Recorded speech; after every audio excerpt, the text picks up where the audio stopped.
What in the wide world of sports is going on here? I promise you, whatever scum did this, not one man on this force will rest for 1 minute until he's behind bars. Now let's grab a bite to eat. Yeah, come on. I feel the hot wind on my shoulder and the touch of a world that is older. I hit the switch and check the number. I slumber, I hear the rhythm ringing through it. Flamenco guitar and cumbia music. I hear the talking of the DJ. The travel listen, what does he say? I'm on a Mexican radio. I'm on a Mexican radio. Broadcasting live from high atop the J.P. White Building in downtown Roswell, New Mexico. It's Mornings with Mike Winters on 106.5 Roswell's Talk FM. Is that what I sound like when I talk? Mike Winters. And good morning, one and all. Welcome to Mornings with Mike Winters. I am he.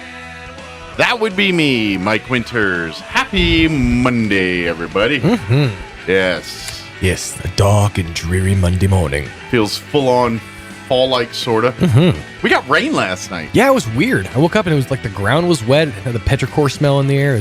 Well, I heard it at like 3:30 this morning. Really? Yeah, I got up, had to, what happens when you get late 40s. You got to get up and go to the bathroom in the middle of the night. That's what happens. So I got up and I'm sitting there and I'm like, hey, did I hear rain? And boy, howdy, I sure did. You're like, I'm really going to this morning. I had no idea I was going to, that's rain on the ceiling. Okay, that makes much more sense. Sounds like rain on a roof. Oh, wait. But, yeah, and then I was like, and then of course I woke up this morning and when I left for work, I was like, ground is wet. I did not hear things. Mm-hmm. That was true. So yeah, we got some rain. Did indeed. We have a slight chance of some more today. Yeah. Bigger chances later this week. Mm-hmm. We'll get you up to date with that weather here in just a little bit. All So right. hope all of you had a good weekend. Yeah, it was nice. Yeah. I did a lot of American Legion this weekend. Yeah. We had district meeting Saturday, so it was a couple hours there, and then we had a Gold Star family ceremony yesterday at First United Methodist Church for the family, and that was pretty much it was the family there. It was a small ceremony, Right? But it was it's nice to have those. Even we do appreciate the family supporting and participating in that. I know it's not always the easiest thing for Gold Star families to it's just a rehash of everything. It's a real bittersweet moment because Yeah. it's like we're celebrating them, we're honoring them, but at the same time, it is like you said, reliving all that all over again. So we do appreciate them allowing us to recognize their family member and all that. Absolutely. So, yeah. So yeah, that was a lot of that this weekend, and then football. I'm glad I had a thing yesterday because I watched my team and they stunk. Yeah, I didn't watch yesterday's game, but I'm happy about the results. I'm a Packers fan. Yeah. My girlfriend is a 49ers fan. Oh. And they went toe-to-toe yesterday. Yeah. And thanks to a very last-second score, the Packers pulled off the win. Did you have a bet going? No, actually, I honestly didn't even know they were playing until they were playing each other until the night before. I hadn't even thought about it. It's about the third quarter. There's a game snap, on. look at that. Hey, honey. What's Look the at bet? this gold and red and gold or yellow and green bounced around the field. Oh, that's our team. No, but I was happy with the result. Good. I've been talking a lot of smack about the Packers this season, actually. not happy with my team. When you root for the team like the Packers, it's easy to talk smack because they're good every year. Yeah, but then there's the ego of your quarterback that's really starting to get under my skin a bit. Hey, he's got a man bun in the commercials. He's got a man bun in the commercials, and he's dating Shailene Woodley or whatever, and he's starting to get a little bit too Kanye for my taste. Well, shoot, he almost hosted Jeopardy. Mm-hmm. He's kind of a big deal. Yeah, I know, and I kind of need him to humble it down a little bit. He needs to be knocked down a peg or two. That's all I'm saying. He needs a discount double check. That's right. Somebody needs to discount double check my boy. Humbleness speaks volumes, my friend. Yes. Because you got it. You don't got to flaunt it. That's all right. My team stinks. Well, you got the one win. Oh. It was a good one, too. Last second. I mean, They pulled off the big. The other team they were playing iced themselves and scored you the last second victory. Yeah, that's it. We need help to win that one. No, still we have a kicker who can't kick. It's your one job. They pay you kick the ding ball to the sticks. He can kick. It's just the other foot he can kick with. I mean, he has one job. One job. Yeah. He gets paid hundreds of thousands, probably millions of dollars, right, to kick a stupid ball through some sticks, and he can't even do that right. That's all he's got to do. Just the one thing. He ain't got to split atoms. He ain't got to solve the world's problems. He ain't got to put a man on the moon. He's got to kick a stupid ball through some sticks, and they're paying him a lot of money. He can't even do that. And what's crazy is the whole time before, like on the sidelines, he's sitting there practicing that kick. Right? Like, you've had the whole game to practice that kick into that little stupid net in the sidelines, and you couldn't pull it off. I mean, I understand pressure is one thing, but he had nothing to do with my loss over the weekend. No, but not at all. Just in general, he just annoys me. So, how bad was your loss over the weekend? Oh, it was ugly. Did you get destroyed? It was like 40-something to 14 or 20. Oh, we got 21, but there was like at the end they said, all right, y'all, we're going to go inside. Y'all go ahead. So what we need to do is we need to put the Washington football team up against like Bishop Sycamore. Just really put them up against a team of ragtags you know they can destroy. Well, the problem is the amount of money and the amount of investment on that, they should be beating a lot more than Bishop O'Hara's Pee Wee League down at. Just saying, it would give them that victory, little confidence boost. Yeah, make them feel good about themselves just for a week. Yeah, because they get paid a lot of money. That's why they need a confidence boost. You know what? Doggone right. They need to do their job. That's what they need. Innocent snowflakes are feeling bad about themselves. Yeah. Yeah, you lost and you go home to $1 million, whatever. Never mind. I'm a bitter man. I'm sorry. Go home to your wife and your mansion. Can't even think of a name for yourselves. Yep. I expect you to make a football game. Y'all can't think of a name, let alone win a football game. In fairness, they've thought of several names. It's just they've received the ire of the internet-based community from those names. Let's just sell the team and join the soccer league. Let's just call it. Stupid. Just fold it up, pack it up, call it in. We're done, boys. That's right. We're done. Send it home. There you go. Let me give you the rundown. It's way better at my team. My evil, dumb, stupid football team. I said they're trying, all right? Yeah. Well, it's a rebuilding season. The amount of money that's going around. It's a rebuilding decade. Amount of money, amount of stuff. This ain't attaboy snowflake time. I want some results. Millions of dollars being spent. All you're doing is shut up. Shut up and do your job. Go play football and shut up. They're trying. Win some stupid games. It's all we pay you to do is win games. You can't do that. Let me give you the rundown. How do you feel about that? We're going to replay our interview we had with Sheriff Mike Harrington. He joined us Friday for a bit and chit-chatted about things happening around town. So we're going to play that for you here about 7 o'clock, 7:15. In the 8 o'clock hour, about 8:15, Amy McVeigh-Tejas will join us. She's supposed to be here because she's a Leadership Roswell Alumni Association Award winner with youth. So that's what we're supposed to talk to her about. But she's crowbarring her session into doing more stuff because that's what volunteers do. So instead of just honoring Amy, we're going to be talking also with Troy Hayes, who he's another awesome individual who he is in charge of his family with the scholarships to the Historical Society. So we'll probably do a little updating on Historical Society and that too as well. So, nice.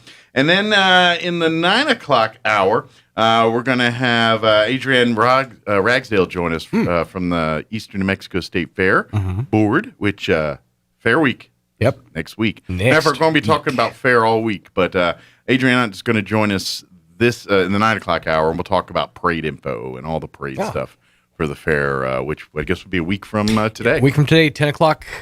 Things should kick off right around downtown. Yeah. So we'll be talking fair with Adrienne there. And very good. Of course, all week, like I said, we'll be talking about parade today, but as we go through the week, some of the different events, programs, livestock stuff, crafts, fun, frivolity, all of that. Entertainment.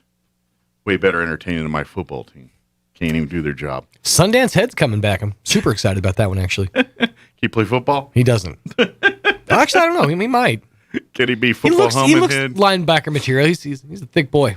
Make him football helmet head and put him out there and maybe score some touchdowns. Tell you, his touchdown dance would be amazing. He'd be all harmonizing. Be great. I like it. Yeah.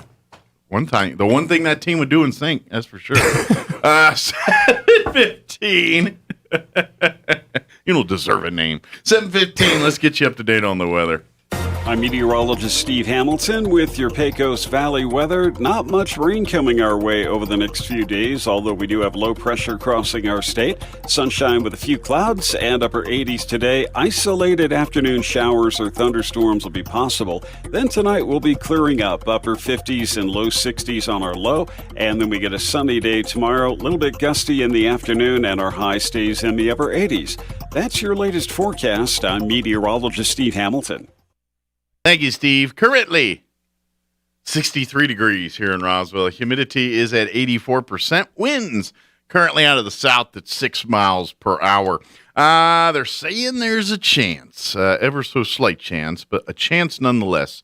We are looking at a 20% chance of some showers this afternoon. Mostly sunny otherwise. Highs near 87 expected today with southwest winds 5 to 15 miles per hour. Tonight, partly cloudy with an overnight low of 59 degrees. Winds will be out of the southwest 5 to 15 miles per hour. For you Tuesday, mostly sunny. High of 86 tomorrow. Southwest winds 5 to 10 in the morning, 10 to 15 for the afternoon. Tomorrow night, mostly clear with an overnight low of 58. Wednesday, sunny. High of 89 with west winds 10 to 15. Then Thursday, that's when the real good rain shots come in for us. Thursday through pretty much the rest of the week. Thursday, we're looking at a 60% chance of showers, mainly for the afternoon, partly cloudy. Highs near 80 expected Thursday. Thursday night, we're looking at an 80% chance of showers, overnight low of 58. For Friday, we're looking at an 80% chance of showers and thunderstorms, high of 70, near 70. We might not get to 70. That makes me so happy. I'm ready for some fall-like temperatures. All right, high near 70 Friday with that 80% chance of rain. Friday night, we are looking at a 60% chance of showers, mostly cloudy, overnight low of 57. Saturday, 50% chance of showers and thunderstorms, partly cloudy, 74. 40% chance of rain Saturday night, mostly cloudy, overnight low of 58. And then a 30% chance of rain Sunday, mostly cloudy, 76. So even though we have a slight chance today, it looks like our better chances will be entering the area Thursday and stick with us for a couple days there. So knock on wood, cross some fingers for that. All right, it is 7:17. We're going to get you into your Roswell Livestock Report with Smiley Wooten here in just a second. Quick break, and then our interview we had on Friday with Sheriff Mike Harrington from the Chaves County Sheriff's Department. Don't go away. You're listening to Mornings with Mike Winters. Good morning, this is Smiley Wooten at the Roswell Livestock Auction. A good end of September run this week with a nice selection of all classes of cattle, especially high-quality native calves, light yearlings, pairs, and bred cows. We expect to sell 1,000 head. Breaking down like this: 125, 150 weighing cows and bulls, 150, 175 pairs, bred cows, 650, 700 calves and yearlings. Today's sale will include 40 cow-calf pairs and 10 bred cows from the Animas Foundation, Animas, New Mexico. X-quality black Angus and Brangus crossbreds with Angus calves at side, thin condition, 2 to 5 years old, mostly 2 to 4 years old. 20 pairs, 20 bred cows. Berry Ranches LLC, Fort Stockton, Texas. X-quality black Angus and Brangus crossbreds with Angus calves at side. These cows 8 to 10 years old. 22 young open cows. Black white face Angus, Brangus crosses, thin condition. These cows will be little wet bags. 2 5 years old. 30 calves, Hefker and Vega Ranches, Carrizosa, New Mexico. X-quality black white face Angus crosses, 350, 500 pounds. 33 calves, Boyles Ranch out here west of Roswell. Good quality Charolais crossbred calves, thin condition, 300, 450 pounds. 71 calves, Triple R Ranch, Jow, New Mexico. Good quality lightweight crossbred calves, Shots at Brandon, 300, 400 pounds. 21 calves, Roy Ball Ranches, Las Vegas, New Mexico. X-quality black white face Angus crossbred calves, 400, 550 pounds. 18 calves and light yearlings, Kincaid Brothers, Pinon, New Mexico. Excellent quality black Brangus crossbreds, 400, 650 pounds. And 16 calves, Mr. Bryce Wagner, Monument, New Mexico. X-quality black white face, red white face English crosses. 2 rounds of shots, 400, 600 pounds. Sale time this morning, 9 o'clock. Sell pairs, bred cows about 9:45. Be selling calves and yearlings about 10:30.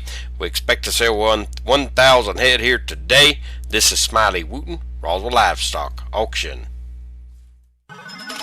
Score a jackpot of a great deal during the Instant Savings Vehicle event at Roswell Nissan. All in-stock vehicles have been marked down during this massive event, so odds are you'll save big. Get a 2011 Nissan Rogue, a 2013 Hyundai Veloster, a 2015 Nissan Altima, and more for only $149 a month. Or a brand new 2021 Nissan Titan 4x4 Crew Cab for under 40 grand. Get a free 12-pack and spin the wheel just for stopping by. And while you're there, enter to win a multi-game table. Play to win this month at Roswell Nissan.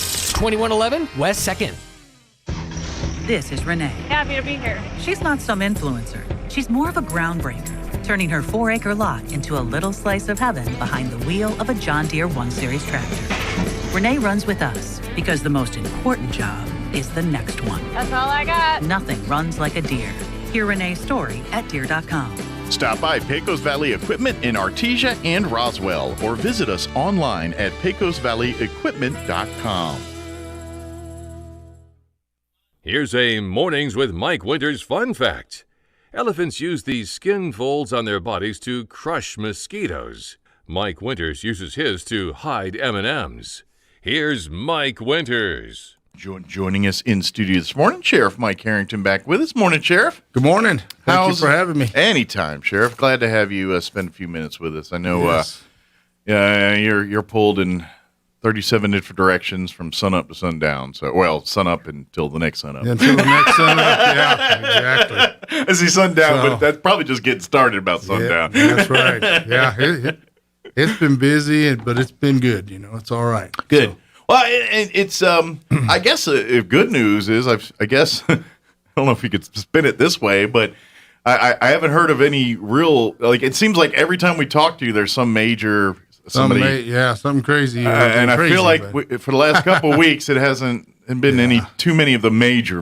Right. It's been actually pretty, as you want to knock on some wood, everything's been pretty good, but one thing that we have had a lot of here is people are out driving about and you're texting, you're drinking, you're falling asleep.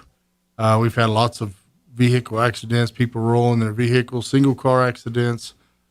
Things that could be prevented very easily. Mm-hmm. And we just want to get that out there. We know it's a long stretch between some of these places, but you've got to pay attention. Absolutely. And stop looking at that cell phone, because the texting and driving is truly the number one killer of people driving cars. And the part that's, even more scary that I see, because I see this almost every day when I come, just because basically, when I'm, my normal work day, if I'm just going to work and back and things, I live over by the hospital. So basically, I'm up and down Main Street every day. Right. Right. And almost every single day. I know you're talking out in the highways and everything. Day. No, anywhere. But even in busy downtown Roswell traffic, I see every day I see one person either with head buried in the phone. Yep. They started at a traffic light and keep it going while they're going.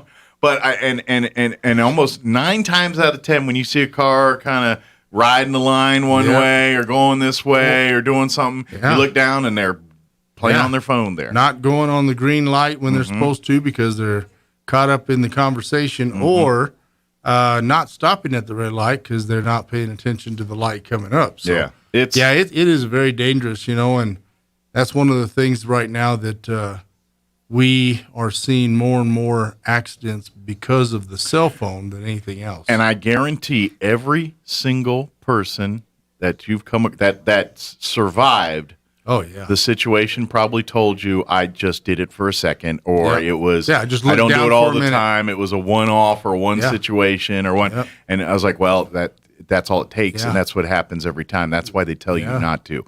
I know it's so tempting when your text goes off, and you're like, oh, where's the party? What's going on? They go to reach for it, or they go to reach for the phone, and the direction you reach is the way your wheel's going to go. Yeah, it's just human nature. You kind of lean that way. Yeah, you do. And then the other thing is they're driving, they're reading it, and it's got to be some pretty good stuff, So it keeps their attention. And they always say, I only look down for a split second, and it only takes that long especially on Main Street. Sure. Right now, I'm telling you, you go from 30 to 0 in like a second. Yes, and it is car to car. Mm-hmm.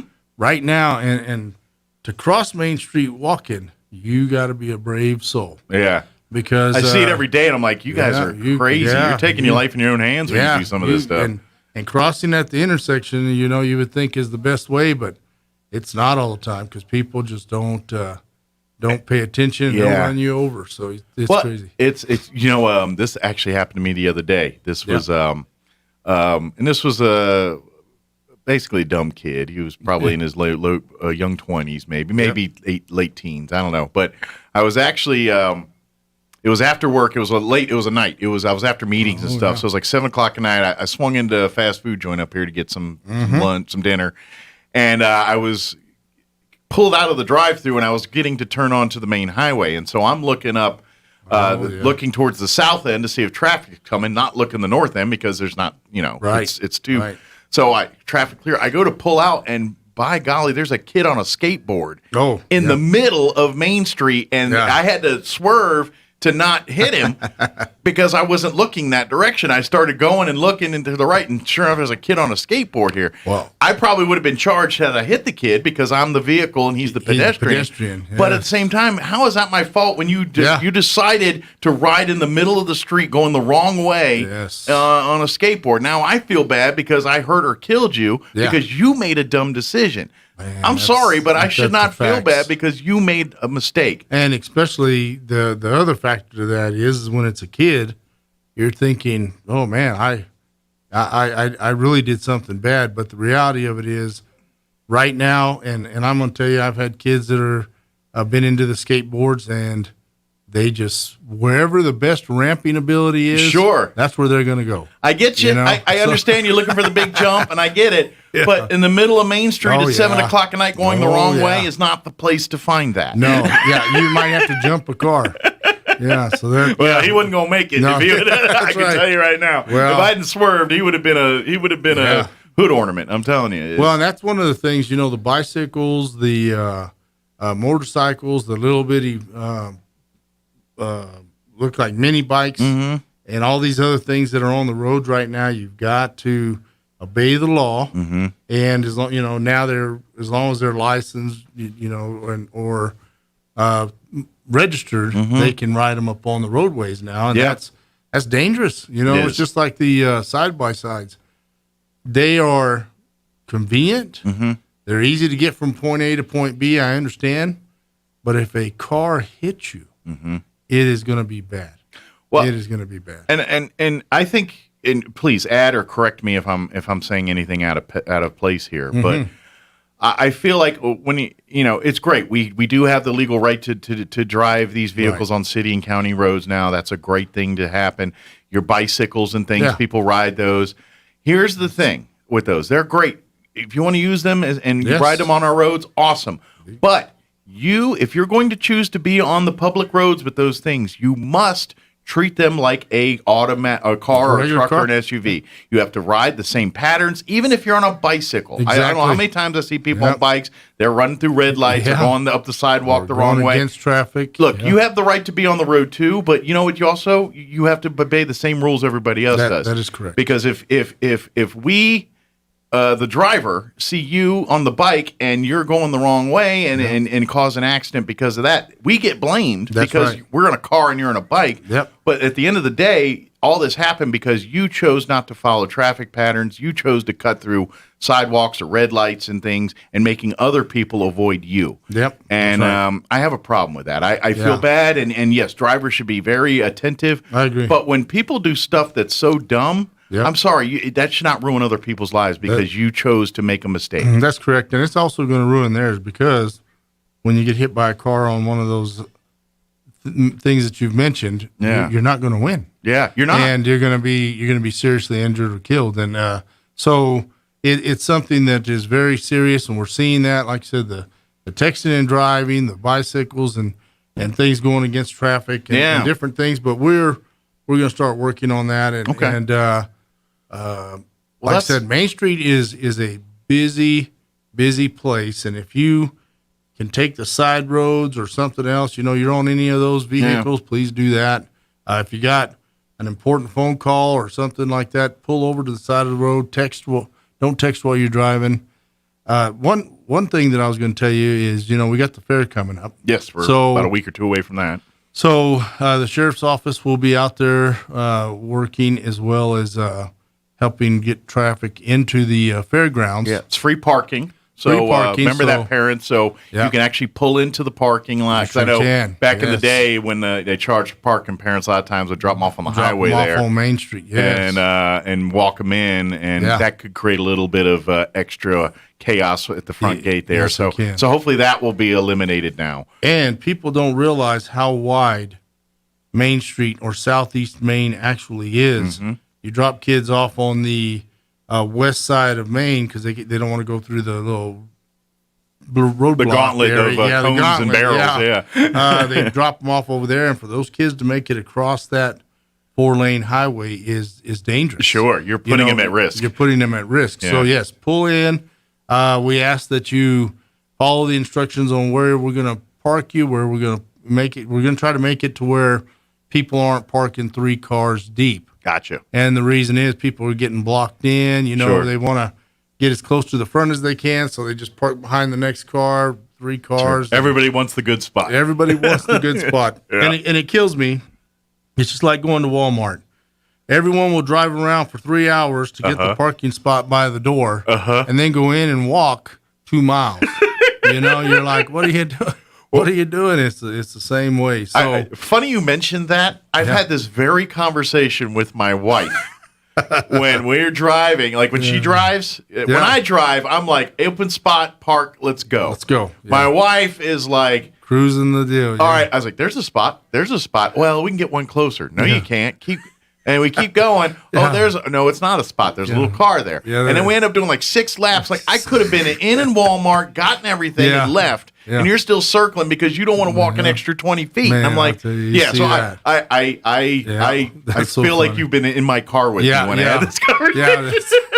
Yeah, that's exactly right. And we see that people will just keep driving and driving, or if they see someone walk out, and and it's crazy because not everybody who comes back out to the car is leaving. Right. They're just tired of being in there while the other person is still Some shopping. of them are husbands waiting for lost wives in the stores. Exactly.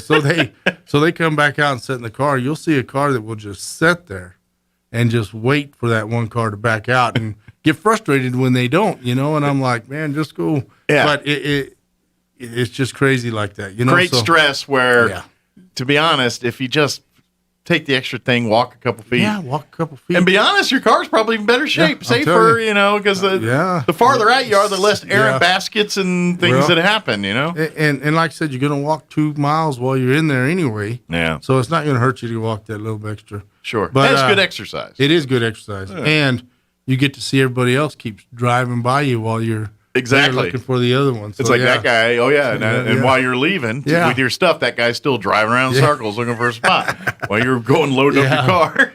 So we're going to be out there. So we'll be out the fair. And if I remember right, this year, just for like the fair will start, that Monday, but the carnival will start the Friday before this year. So if you want to come early the weekend before the fair, actually, and ride the carnival rides, obviously, I imagine the sheriff's deputies will be out and about, helping people and lost kids and all the things that happen at the fair and all. So we're gonna be out there.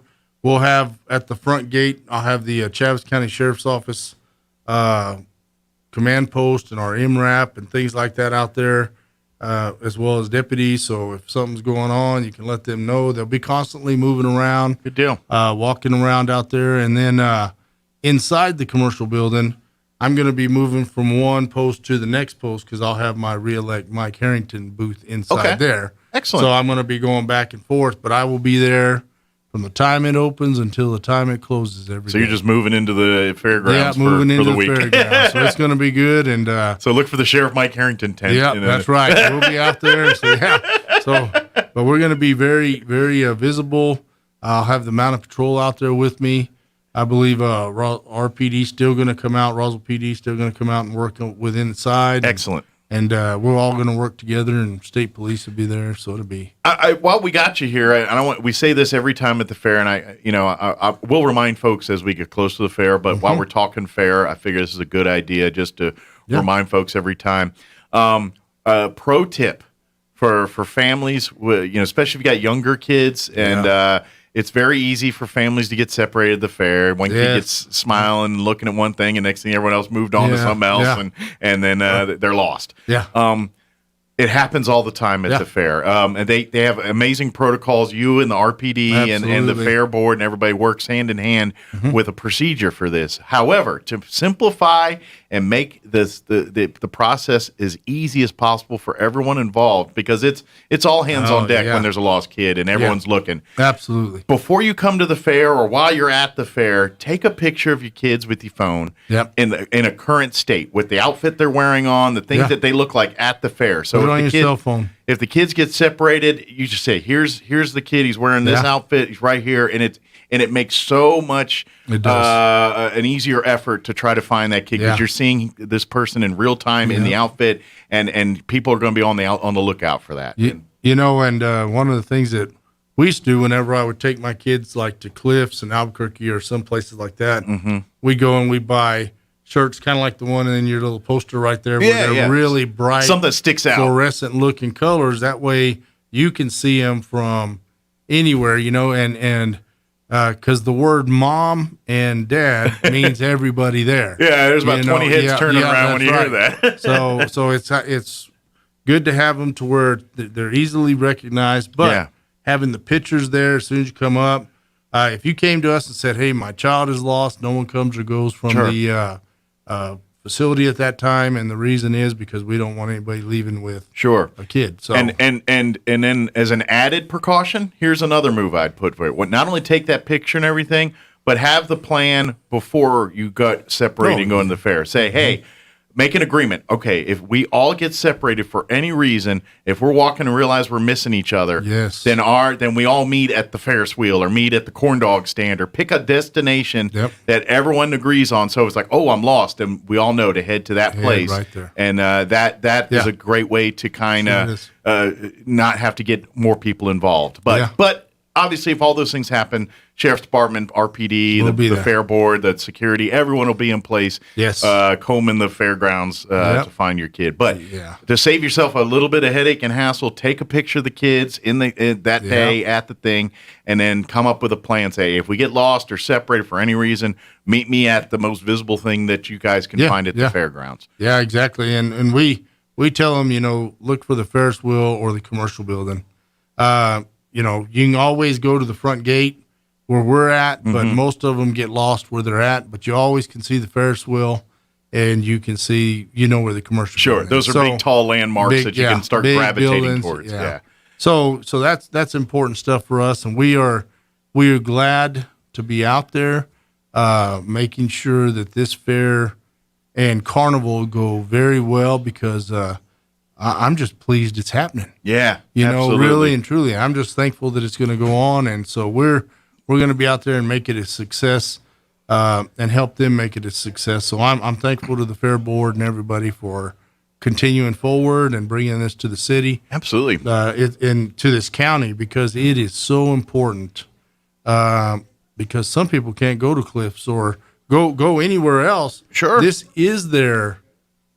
Truly, this is their vacation. They get to go there and do things that they wouldn't normally get to do. So this is their downtime. Their family time. Hey, while we're talking fairs, I want to ask, how did things go from your perspective as far as the livestock expo and everything that happened the week before? Everything smooth and butter, and no issues or problems? No issues, and I'm very, once again, I'm very thankful to the fair board and Chaves County for hosting that. Awesome. These kids in Albuquerque or in that area up there who have, fed and raised these animals from the beginning. They've put a lot of hard work in, and to be told, no, it's not going to happen. That's tough. Well, I'm glad we had a great. I mean, I was out there a couple of days, because we were filming and everything, so I got to walk around, and it was packed every time we were out there. There was a great crowd of people. And you know what? And that's the thing. It was a great crowd of people. people were doing their thing. It was fine. There was no issues. Everyone was good. It didn't turn out to be a super spreader event or none of these messes that they throw out there. Yeah. It was a good event. It was necessary for the people who do that sort of thing. Yeah. And, like I was told the other day, well, there's not many people who that really involves. Yes, yes, it is. We are the ag industry. Yes, exactly. And in our area of the state, that is a big thing for us. Absolutely. It's a bread and butter for many people. It really is. People. And to keep we really have to keep our young individuals interested in being farmers and ranchers and producing agriculture. And the reason is because it is a dying breed. It's kind of like a police officer, Yeah. It's a lot of hard work and no credit for nothing, So it's a and the demand's growing. Like the world's getting bigger. We need more and more agriculture and food, but we have less and less people in the industry. Yeah. It doesn't take a math wizard to figure out that's a recipe for disaster. To be in a problem. Yeah. So and especially in my world, we eat a lot of food, so you better be out there working hard. I like to eat. Yeah, so that's good.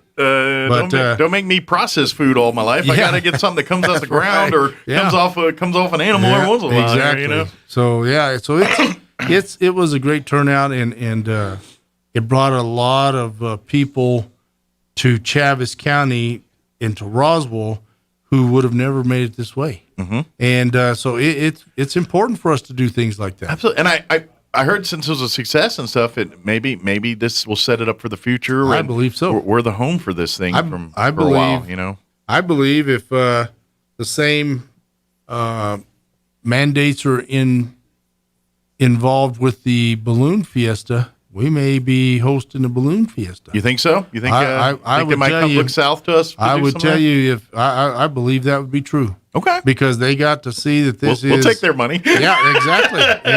But they got to see that this was success and that we welcome them with open arms. Sure. And I'll tell you, if you get up there and there's all these crazy mandates or rules. Sure. People aren't going to mess with that. They're not going to mess with that. They're going to lose. And that part of the state is going to lose so much money. Well, you look at the actual New Mexico State Fair, and when I remember seeing stories online about like a lot of the local parking areas that normally are packed and filled every year. Yeah. There was one or two that just said, "Hey, we're not even going to do it now." We started the first day or two. We just sat here looking at each other. Yeah, exactly. And so we're not going to do it the rest of the fair. It's not beneficial to be there. Yeah. So I imagine there's a lot of people that rely on the fair for income and to feed their kids that are going to be that's not happening this year. Yeah, that's right. And that's what we've seen. Lee County had its fair, and you had 8 great turnouts, and that's what we're expecting here. And I think it's going to be good. And my guys are going to be out there, and like I said, we are honored to be able to be a big part of that. Okay. Awesome. Because it's important for us to be, where people are. And this is one of the things, just like our last events that we had. And this is what I tell my guys, and this is what I tell everybody is, it is good as a law enforcement officer to get out and see people living life. Absolutely. Because it makes you understand why it is that you do sense. What you do every If you're day. seeing all the bad stuff all day, you get jaded. It's like, well, why am I helping these people? Let them rot. Right. Whereas you see the good stuff, the fun stuff, you're like, okay, I'm protecting these people from these people. That's right. what I'm doing. Yeah, and they are comfortable enough to be here and not worrying about nothing. Yeah. Because they know that there is somebody there for them. So good news is, though, I think in our region, in Chaves County, I think we're okay. I think we're okay. Because even people that get busted by you guys, they're great. They respect and understand that you guys are doing your job. Right. And that's just it. If we can all remember, police officers are there doing their job to help you and trying to make the best of that situation. And at the end of the day, if you can understand that's the place they're coming from, then it's a whole lot easier to navigate through the situation no matter how bad it is. It really is. And I know emotions and things run high, but but the other part of that is is everybody knows everybody. Yeah. So whenever you're out and about and you're dealing with them on a friendly level, and then you go and you deal with them on another level, they understand that there is a difference there, and they also understand we are doing what we swore to do. Sure. And we know that you know the difference between right and wrong. Sure. And you're expecting consequences. Well, so that's what we know. And when you put a personal touch on something, it really means does. more to the people. Yeah, and so yeah, if you're frequent flyers, that's a term that for folks that don't know that law enforcement uses for people that they regularly see day in and day out on the streets in the jails. Yeah, they're frequent flyers. Yeah, but there's I would imagine almost to a person. You have a relationship with every one of these frequent flyers. They know you do. Deputies by name. Yep. They know personal information about them, like how's your kids or something like that. So it's a hit or miss, but in some ways it does mitigate the frequent flyers and decreases them because when you get that personal relationship, it's like it goes from it's like, come on, I see you day in and day out. I know you're better than this, man. Yeah. What's going on? You're you able can get to, at a personal level with them. You're able to talk to them and deal with them on a different level. Yeah, and that's how you fix people. Yeah, absolutely. And that's how you go from being a person with problems to being a part of society and making changes and being a good part of society. Yeah, and that's exactly right. And that's one of the things that we're really pushing. Mental health is a big thing, and so when you get out there and you're dealing with individuals who have mental health issues, first thing is, hey, you on your medication? You got your stuff? And now we know the family members to call, so we're on that deal, and so we can get them help in a different manner than having to put everybody in jail. Well, that's where local law enforcement's amazing. Yeah, because especially in a community like ours, it's because of that thing just there. Yeah. Well, I know so-and-so's sister or cousin or so-and-so, and I'll talk to them. Yeah. And it's enforcing the law just like you would. Oh, yeah. But you're able to put some heart behind it. Yeah. And say, Absolutely. you know what? What's beneficial for this person? Is it throwing them in jail or is it getting their family on them to change their ways? And that's exactly right. And that's what sheriff's deputies get to make those decisions every day. And that's exactly what I tell the guys. Not everybody needs to go to jail. Yeah. The guys who really and truly need to go, we're going to take you. Sure. Don't have no doubt. We're going to take you. Absolutely. But not everybody needs to go to jail. And if there's a way to minimize or to solve or deal with a problem that is ongoing, we're going to help you with that. Sure. It used to be that, hey, we're the Band-Aid. We're the guys who just come out and fix it for the night. Well, now, without there being a whole lot of social workers that actually come out and about, we are the ones that they call. And the thing that... It's almost like the Judge Dredd movies and the comic books where you're the judge, jury, I mean, it's not quite that extreme, but at the same time, you're certainly the social worker, the doctor, the paramedic, if need be, in a quick incident, and of course, the police officer as well. and exactly. And the thing about it is that their problem may seem very little to you, but to them, it's the biggest thing in the world. Absolutely. Because that's the reason they called you. That's why they're in the state that they are in, yeah. So when you get there, one of the things I tell my guys is you treat it as though it is the biggest thing in the world. You help them get through that, or you deal with it however you got to deal with it. Sure. But don't ever downsize or downplay don't trivialize their feelings. Yes, exactly. Yeah. And that we do that. I'm telling you right now, I got great guys. Sure. And they're out there, and it's just like we talk about stop and give the kids a frisbee or a football or whatever, and let them play football or do whatever with them. It's the same thing with these people. You have to come in and you have to do things other than enforce the law. Sometimes you're the guy to say, hey, man, I know you're having problems, but this is what you're going to have to do. You're the friend, you're the guidance counselor. Yeah, you got to go talk to this guy. Give me your sister's number, your brother's number, your dad's number. Yeah. Whatever. Let's get somebody over here right now who can deal with this. Sure, and help you. And, a lot of them just aren't used to that. And it takes a while to build trust. And once it's built, it's a good thing. It's a solid deal. It really is a good thing. And you see that because in essence, the people that maybe were problems for you now turn into help. Yeah, not only are they on the straight and narrow, but they're helping you turn others on the straight and narrow, or giving you information to help save other people. And I'm you hear informants and all that for specific cases, but in essence, that's kind of what they are. Is they almost become a second set of eyes sometimes for you guys, and they say, are. You know what I mean? Believe me, they are. Because you've built that trust and loyalty with them, and said, look, that's a good person. I'm going to look out for that person. They will. Because that's a fact. And I it's been a while since I've done the ride along. I know. We know. We got to do another one here, but I will tell you, I'm thinking we got to just put that in the seat. Yeah, I would love, but it's fun to do. It's really it's problem is I'm a morning DJ, and that's the part that. But here's the thing that I don't care who you are, short of being a law enforcement officer. But if your eyes will be opened when you go on a ride along.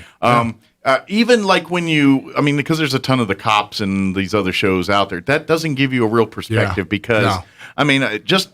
TV is edited. It's just like when I got to ride with the deputy and we're going down an alley to check on a man. There was a homeless man that was kind of leaning up against the fence, just checking on his welfare and seeing he's okay. And we're going down the alley. It's on the south end of town. It's a bad neighborhood. And we're just sitting there, and I'm sitting in the passenger seat, and he's about to get out, and he goes, okay. And he says to me, he goes, stay here. He goes, but keep an eye. There's two guys back here. And he literally just broke down the whole situation. I'm like, I just see a dude leaning up against the fence. There's two guys over here. Turns out one of the guys was one of the frequent flyers, and he started helping the deputy and saying, this guy, I don't know where he came from. And so one of the either current or previous frequent flyers was in the area, but because of that relationship with the officer, he was able to help and come and say, no, this guy's here, and was able to expedite and take care of what happened next. So that's the kind of policing that comes from what you're talking about. Exactly. And it does build a good relationship. And like I said, more importantly, it educates the community on exactly what is going on. And what was crazy to me is whenever I would have somebody in the passenger seat and we're driving down the road and I'd see somebody, let's say just in a yard or mowing the deal or even waving. And I'm like, hey, do you see that guy over there? And they're like, what guy? Yeah. Because they're not looking around. They're not trained to look for that stuff. Yeah, they're not seeing it. You guys are trained to be on the constant, anything that looks anything and everything. Different. As you pass a house, you always look at doors and windows. That's the first thing you see. Why? Because if there's anybody going in or something looks odd, then that's what you go to. And they're probably looking for you or looking to see what's going on. If you're coming lights and sirens or whatever, sure. So as you're moving, but as I'm just driving through a neighborhood, I always look at the houses, and you're always looking at doors and windows, but you're constantly going, and so people think, the deputies are just driving around or law enforcement's just driving around.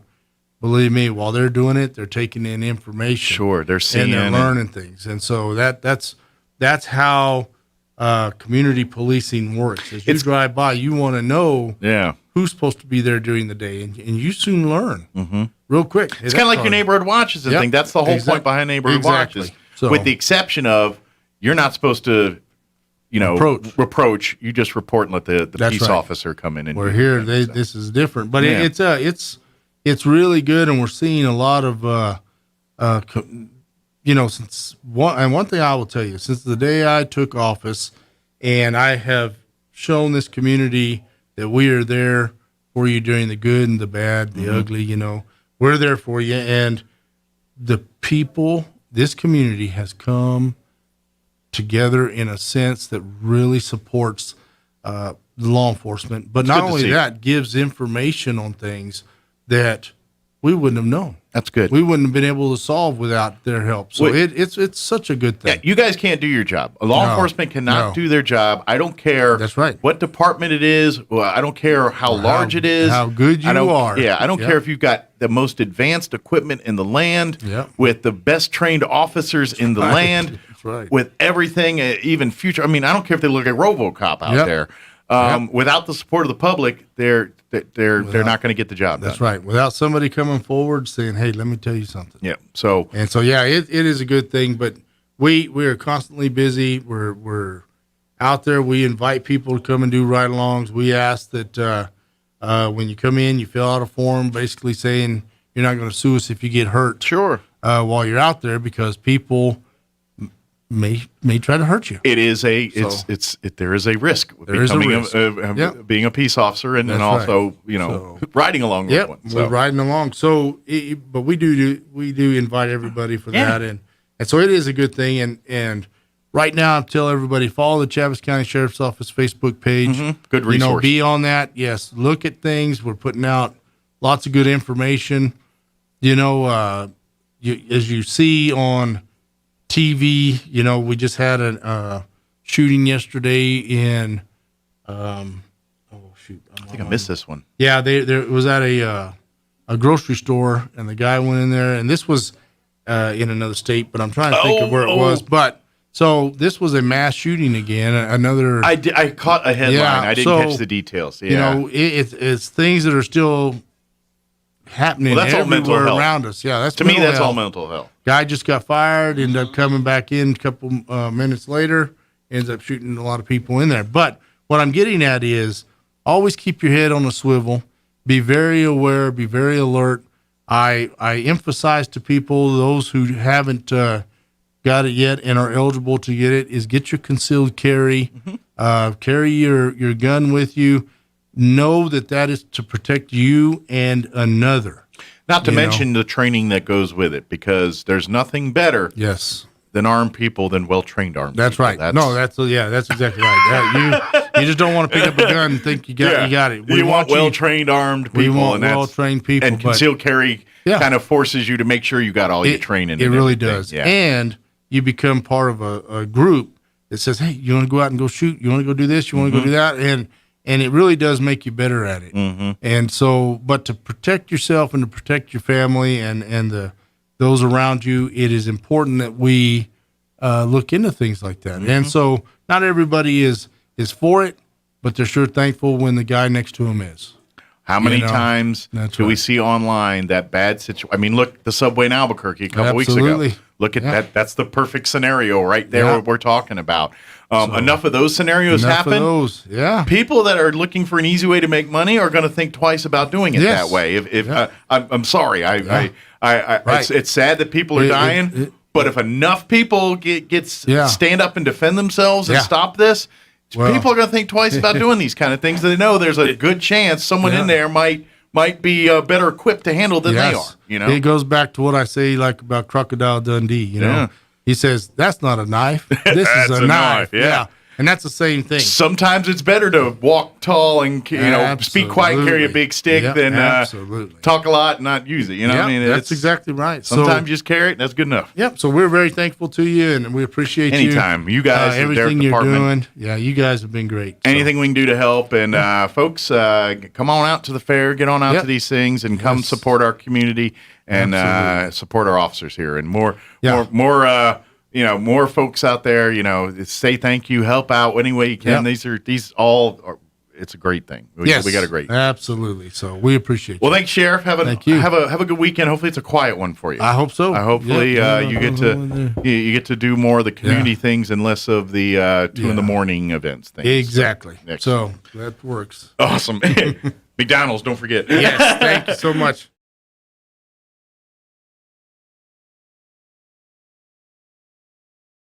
Rescue of a missing 6-year-old boy who was reportedly swept away by floodwaters. Lincoln County Emergency Dispatch reported the scene was between mile marker 27 and 38, where the water flooded the roadway, forcing the pickup truck to flip over in the floodwaters. Again, the boy was eventually located and is now safe.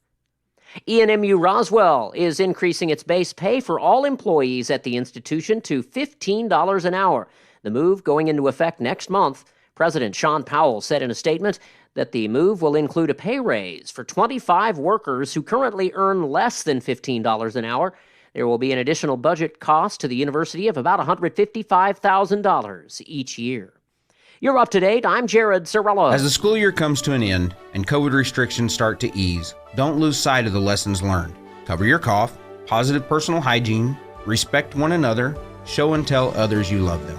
Fiscal and social responsibility are great ways to show your love. This is Damon Graham, your local New York Life agent.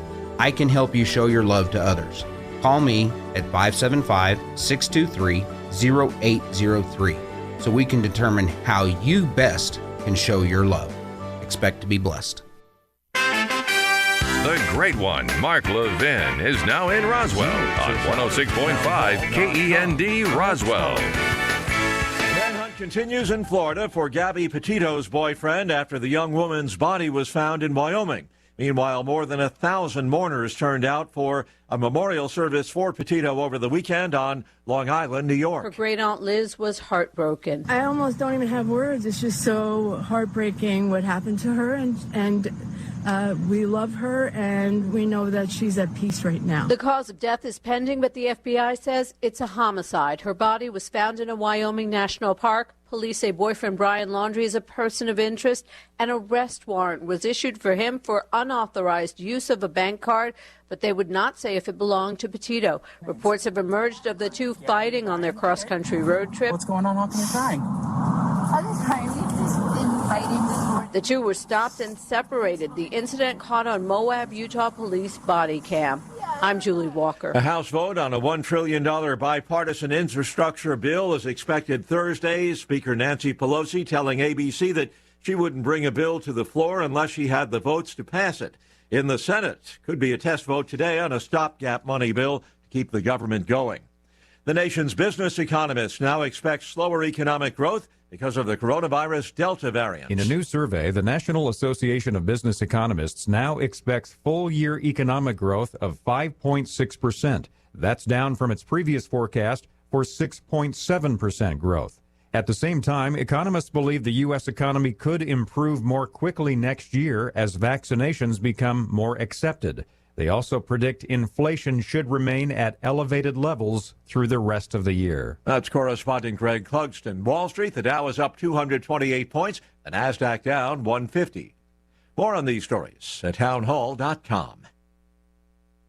One listener that stands out that I worked with was this older couple that was interested in refinancing. They reached out to a few different lenders. Their credit wasn't the best. I know some of these other bigger banks, you just won't hear back from them, which I cannot stand. Not everybody has the 780 credit scores, and just because you don't qualify at one time doesn't mean that you'll never qualify. I'll walk you through what you have to do, whether it's 2, 3, 6 months from now. Back to that older couple, we worked with them for months and months to improve their credit, and we were able to get the loan done. We were saving them hundreds each month, thousands of dollars a year, finally got themselves into a situation financially that they can handle, and they could start saving money each month for retirement. End of the day, they just could not be happier, which just put a huge smile on my face. We are United Faith Mortgage. United Faith Mortgage is a DBA of United Mortgage Corp. 25 Melville Park Road, Melville, New York. Licensed mortgage banker. For all licensing information, go to NMLSConsumerAccess.org. Corporate NMLS number 1330. Equal housing lender. Licensed in Alaska, Hawaii, Georgia, Massachusetts, North Dakota, South Dakota, or Utah. 14 members of the Palestinian security forces have gone on trial in the death of a local political activist in Hebron. All of the accused in this case are low-ranking officers in the Preventative Security Service, alleged to have taken part in the beating of Nizar Banat on a nighttime raid to arrest him in Hebron. They're charged with abuse of power and violating military orders. Mr. Banat was known for his outspoken social media posts on what he saw as corruption and cronyism among the political elite. The death of the popular activist led to large demonstrations which were forcefully suppressed and criticism from international donors which prop up the Palestinian Authority. That's the BBC's Yolanda Nell. An earthquake with a preliminary magnitude of at least 5.8 has rattled the Greek island of Crete, killing one person, injuring 20 others, while damaging homes and churches and causing rock slides near the country's fourth largest city. News and analysis at townhall.com. Lawyers meet in federal court in Washington today to decide whether John Hinckley, the man who tried to assassinate President Reagan, should be freed from court-imposed restraints. The restrictions range from how Hinckley's medical care is overseen to keeping officials updated on what his computer passwords are. Hinckley was transferred to Williamsburg, Virginia from a Washington hospital in 2016. Doctors and therapists have been overseeing his psychiatric medication and deciding how often he attends attends therapy sessions. The U.S. government opposed ending court restrictions in a May court filing, but Hinckley's attorney believes his client should get an unconditional release, saying he no longer poses a threat. I'm Mike Hempen. Federal investigators in northern Montana at the scene of an Amtrak derailment left 3 people dead, 7 others hospitalized in stable condition. More on these stories at townhall.com.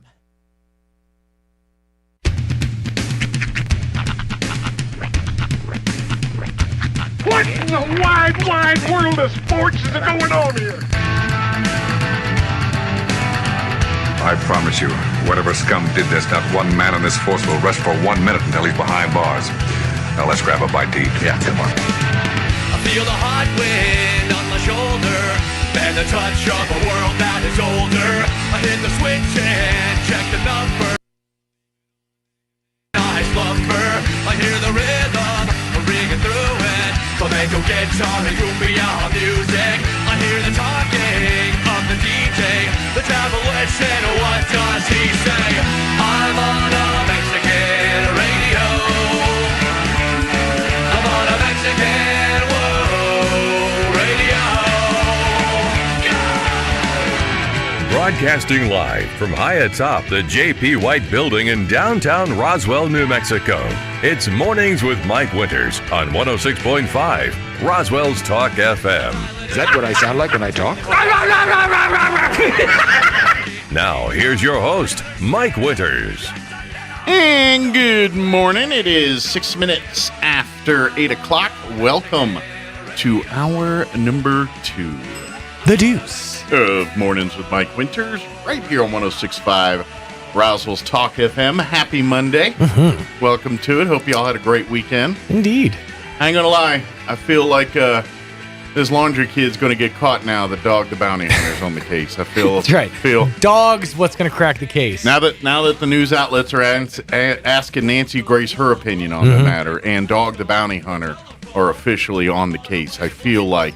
And Brian Landry's on the run. Results are going to happen soon now. I'll hunt you down because I'm the dog. I'm the dog. Will people stop asking Nancy Grace and Dog the Bounty Hunter their opinion on things? Stop, please. No one wants to hear either one of them. This is astonishing. It genuinely feels like there's a team of writers at this point. It is. They're like, okay, so what comes next? You know what? Dog the Bounty Hunter. This is going to be our mid-season finale. Yeah. I mean, Dog's just going to come walking through the door and everybody's going to woo, and then the credits will roll. It seriously feels like we've got a team of writers behind America. Yeah. These people have no credibility, no help to anything. What's the... Please just tell these clowns to go back to the holes they come out of and go back to them. Is it Fast Times at Ridgemont High? Don't you people have jobs? Someone give Nancy Grace that Captain Fish hat that Judge Reinhold. Here's the thing. She was gone for a long time. Like she had faded from like, you know, the zeitgeist, so to speak. And now she's like back again all of a sudden. I know. It's like Dog the Bounty Hunter. She needs money. That's what it is. I mean, no one's hiring her for... Was she a lawyer originally?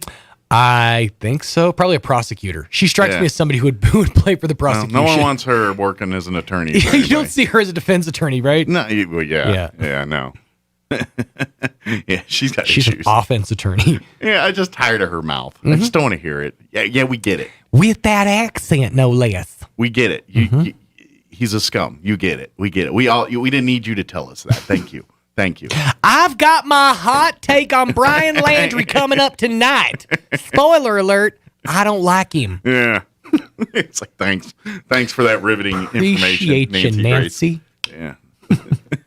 She's the ultimate Karen. Now that I think about it. And she's got the cut, too. Before the Karen was a thing, she was Karen. Yeah, how come Karen's get a bad rap? We should change to Nancy. It's like, let me come in and let's lambast everything and add more pile onto it. And we already know this. He's an evil person. I know. Nancy's already an insulting name to begin with. Look at this Nancy over here. Why couldn't we just have morphed Nancy into something that was like the new Karen? We should hang him from a yard arm. Yeah, yes, thank you. Karens of America need to unite behind making Nancy the new Karen. I'm here to offer some things that going to sound important, but they're really not. I'm going to fill 60 minutes, 42 minutes of time because I got to tell you about Relief Factor.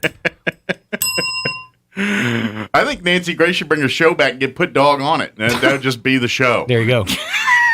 Just Nancy lambasting dog for a whole hour. He's evil, right? Call the dog to give me tips so I don't have to stand here knocking on the door. I figured I'm a little bit late behind the investigation, so I figured I'd knock on the door because I didn't think anybody tried that yet. The only thing I remember from Dog is, so he's going to find this Brian Landry kid. He's going to get him handcuffed, give him a cigarette in the back of his SUV and say, "It's all right, brother. It's all right." No, I'm not here looking for publicity. I thought maybe he'd just be hanging out here, and I figured I'd knock on the door. Because I was like, there's a million people looking for him, but it's like, did anybody try the door? And I was like, let me try. That's, you know what? Looking back and watching that show, that drives me absolutely nuts. Just dudes in full like attire, like the Kevlar. They got like assault rifles. And the one dude walks up and just jimmies the door open. I'm like, that's very anticlimactic. Nobody tried the knob. I was right here the whole time. I had my bag of Doritos. Hey, I saw you coming. Ironically, I was watching Nancy Grace. I was watching my Ring doorbell. Gonna let you in, but y'all just start back. I was like, I figured they'd knock first, and then let them in. Criminals would do well with a well-placed Ring doorbell. You'd never answer the door at any precarious times. You know exactly who's coming. And then you could be just like the guy in the other security thing and just wear your ski mask already. He's like, I'm the guy, so you have a mask on. Well, we would have figured that out if Nancy Grace and Dog the Bounty Hunter weren't here to tell us.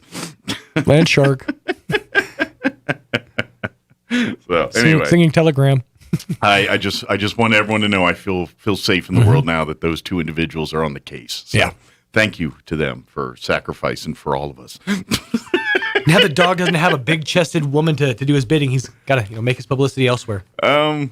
There was another blonde driving him around in those videos I saw. Really? I think he got a new one. Well, not the same dimensions, but he found a. Well, I would assume he found another person to hang out with him. Well, good on him. That man looks like he needs to go into a white room and never come out. He's all the tan. Like you reach a point when you've been in the sun for so long that you just become just leather. I think he's like preserved. He's leather bound. Yeah. Yeah. Like I don't like to be honest. I don't know how old Dog the Bounty Hunter is now, but I don't think he's aged in like 20 years. Like he still looks the same, he's gotta leathery. Be in his 60s at this point. Oh, I'm sure. Gotta be. But I think he hit that wall of 65 or whatever he looks like, and he just stayed there. Do you think it's a wig? Do you think his hair is a wig? I mean, seriously, like Could a be. really well placed wig that doesn't come off when he's rolling about and stuff. But there's no way a man that old has hair that glorious. Maybe it's like the Joe Dirt mullet, and it's like surgically weaved There you in. go. Yeah, It just stays attached to the skull. I just put him back in '87. Yeah. No regrets. Maybe that's what's going on there. But yeah. Like, do you think he even owns? Like, if you open up the dog's closet, is there anything that's a different color other than leather and black? No. Like, do you No, think and he I has imagine like a white T-shirt. I'd in there, imagine or when he just- undresses to his level of comfort and sits down on a chair, he looks like your old CD wallet from back in the day. Like if you fold it the wrong way, the leather gets all chapped. That's basically what dog looks like in the seated position. just like- cracked. you know. I got to use the salve on my leather cracks. And he's still the guy who's got those sunglasses that have like 37 attachments. People stop like even before Google Glass and all that. Here's Dog with like cameras and I don't know what else was on those things. And like 30 years later, he shows up and there he's still got all that stuff all over. Toothpick. It's like Swiss Army glasses. And you're like, what's going on? I can clean fish with this side. Somebody bringing bad guys down with A glasses. lot of people know. Leather all. I can make belts. And I love the fact that he finds the pepper spray guns that literally look like Rambo. Oh no, you know what it is? Bear mace. They use bear mace. Is that That's what the it only is? mace I've ever seen that's like that comes in those gigantic like spray bottles. That's bear mace. Guaranteed. I love his. You know what? I'm a bear mace you brought up, but I'm gonna give you a cigarette afterwards. That's gonna make things so better. We're gonna sit in the back. You're gonna sit in the back seat. And we're gonna talk about your life. God, I can't wait to watch that episode where Laundry's When he in the breaks back down. of Dog's car and they're crying. He's sitting there with his handcuffs. You're a good dude, guy. Even though you killed the lady and ran on a rampage. You're Everybody needs a second chance. He'll be crying as they walk him into custody. Meanwhile, they're like just dudes with assault rifles waiting to just gun him down. After Dog gets them all like, pumped up again, he puts them in the car and there's Nancy Grace on the other side. You're a piece of garbage. I hope they destroy you in prison. I just pictured the movie Not Another Teen Movie, that tackle in the football scene, just one coming from each side. He just gets him out of the car. He's like, "You're gonna be all right, buddy. You're gonna be whoa, whoa," just double tackle. That's quite the picture painted there, huh? Indeed. Well, good luck to you, dog. Nancy Grace. Maybe they should work together. Dude, Dog and Nancy. Yeah. That's a buddy crime. That's a buddy movie That's I would right. pay to see. Dog again and again. Grace. I'm telling you, there is a Jake and the Fat Man vibe to it. He's a take no nonsense bail bondsman. She's a chock full of nonsense blonde. Or if they fall in love, then it'd be like a love story. Dog's falling for Grace or something. Like I could tell there's the name of the show. You know, Dog and Grace. A dog falling for Grace. A dog's grace. A dog's grace. Falling for Grace. A dog story. A dog story. All right, we actually have other stuff to talk about here today. Amy McFay-Tejas, she's actually supposed to be here because she was awarded the Commitment to Youth Award from the Leadership Roswell Alumni Association, and so we're here to honor her with that. But she's going to turn that into a moment to help other things, which is awesome because. She's gonna have another great person join us on the phone. Troy Hayes, the Hayes Trust is something the Historical Society, thanks to their family, been awarding through them money for students through scholarships for years now. So I mean, it all fits, but we're here to kind of honor Amy, and we're gonna turn it into a promotion thing. But that's what Amy does because that's what people that are good in the community are like. Oh, don't honor me. Let's make it about. So we're going to crowbar some honoring in. Using her time for others. See, well played. So Amy's going to join us here in just a little bit, and Troy Hayes, and we'll chit chat and talk all about the trust and everything else too. So that's coming up this hour. Then don't forget, next hour we're talking fair. Adrienne Ragsdale is going to be joining us, and we'll talk parade today. Like each day this week, we're going to be talking fair, I think, with somebody different, experts in their side of the fair. But we're talking. We're going to have a bunny on Thursday.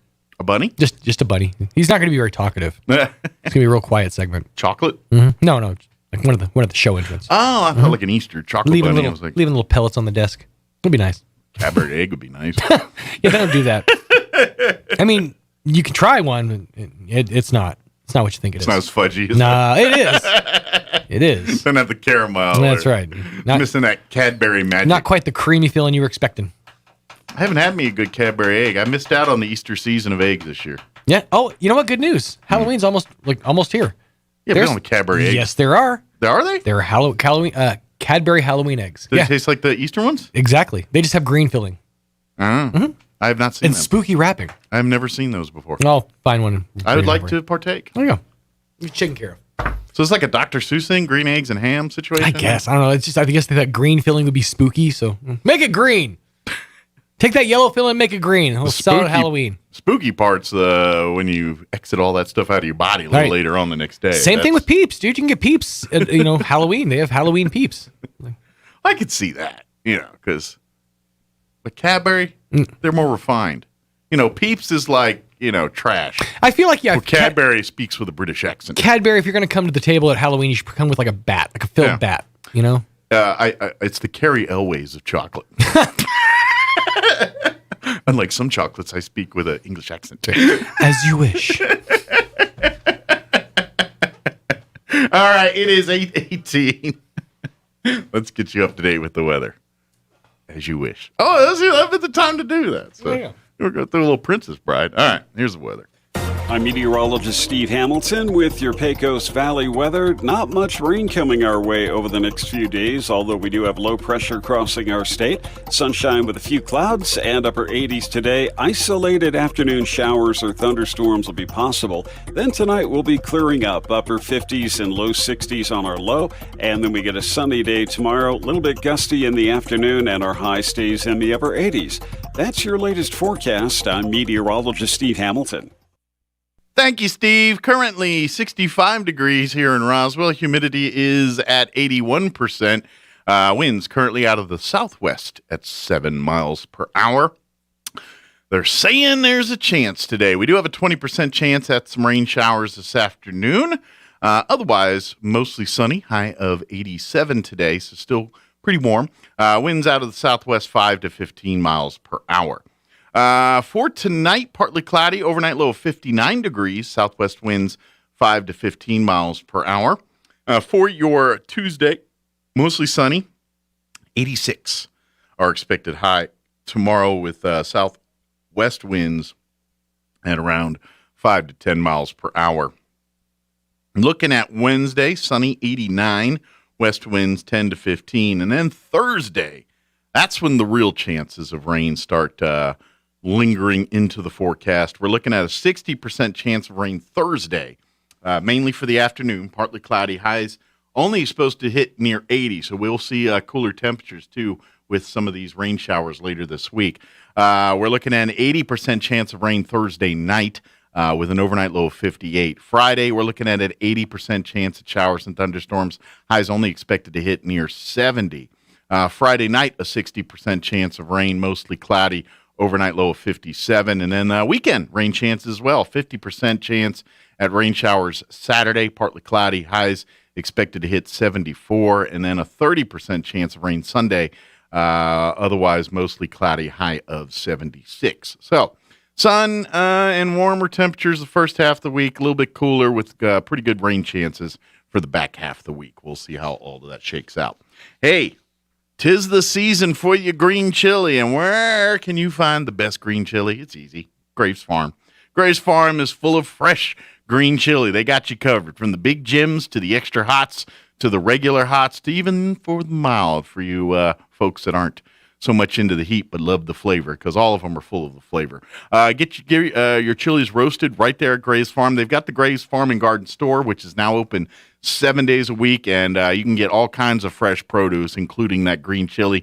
Get it by a bag there, or you can get a bushel or half bushel and have it roasted right there on site. Also, did you know that Graves Farm will ship green chilies anywhere in the United States?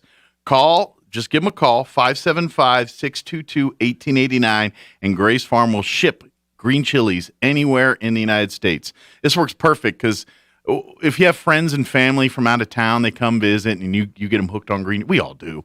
It's like, hey, well, you come visit. It's like, you've ever had green chili? Let's go get you some chili. And we do that, and then they get hooked, and then they want some, and then you got to be some kind of green chili mule for them every time you see them. Well, all that's gone. Call them direct, 575-622-1889, and you can have those green chilies shipped anywhere in the United States. Also, swing on by the Graves Farm and Garden Store, which is open 7 days a week, open Monday through Saturday from 8:30 to 5:30, and Sundays from 1 to 5 too. They're just 6.5 miles southeast of Roswell. They accept EBT, WIC, and all your major debit and credit cards. And don't forget, they'll ship those green chilies anywhere in the United States, 575-622-1889. All right, it is 8:22. Let's go ahead and take a 3.5-minute commercial break. Amy McVeigh-Tejas will join us here talking Leadership Roswell Alumni Association and her award of the Commitment to Youth. Also, we'll have Troy Hayes for the Hayes Trust join us on the phone at some point, too. We'll chit-chat with him. All that coming up next. Don't go away.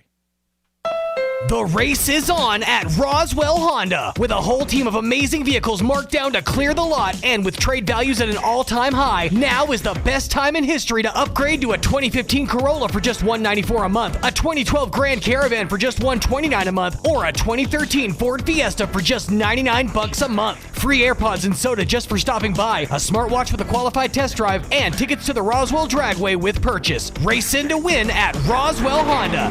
2177 West 2nd. Did you know that companies that offer quality health plans attract more and better skilled employees? So true. Companies that offer good health insurance also keep workers longer and report fewer sick days. Also true. Most importantly, employees with quality health plans enjoy better health, and a healthy company is a happy, more productive company. So take care of business. Visit us at truehealthnewmexico.com. Welcome to the Asian market. This is Nok. Right now we have a new ingredient like galanga, lemongrass, lime leaf, and Thai chili. to make Tom Yam Kung and Tom Kha Gai. And try out new delicious nail soup on Saturday.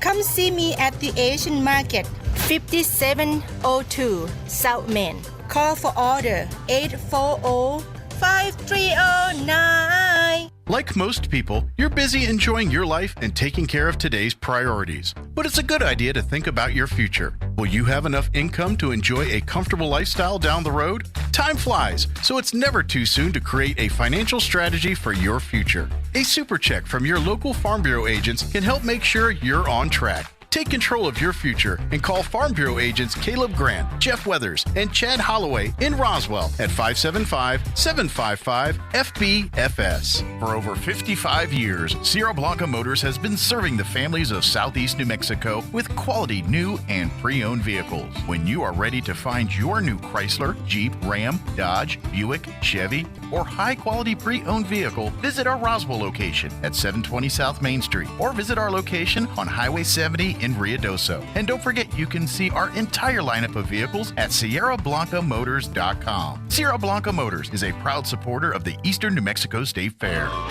So you think drinking alcohol can't hurt you? It'll mess you up big time. Say adios to large chunks of your brain. Major damage is already being done. Other parts of your body are getting wrecked too. Forget about sports, forget about school, forget about doing much of anything. Underage drinking freaks out your body, messes up your life.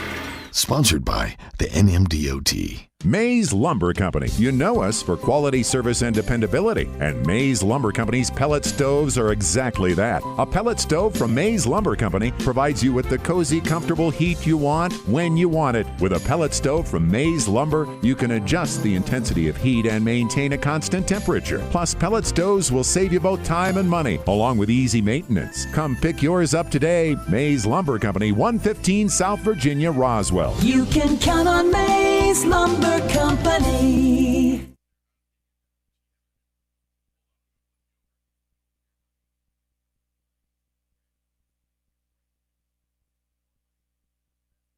Here's a Mornings with Mike Winters fun fact. U-Haul is the world's largest advertiser in the Yellow Pages. Too bad millennials don't know what the Yellow Pages are. Here's Mike Winters. And good morning. It is 27 minutes after 8 o'clock, and joining us in studio this morning, by day, most of the time, Historical Society for Southeast New Mexico. Today, we're honoring her with her Leadership Roswell Alumni Association Award. Amy McVeigh-Tejas joining us in studio. Good morning. Good morning. And joining us on the phone, a gentleman we speak of a lot on the radio, but I don't think we ever had a chance to talk to before. Troy Hayes, good morning, sir. How are you doing today? Good morning. I'm fine. Well, for many folks that aren't aware, the Historical Society for Southeast New Mexico for quite a few years now, they've been awarding scholarships for students, thousands of dollars each year, and all of that's made possible thanks to the Hayes family and the Troy Hayes Trust that was established years ago.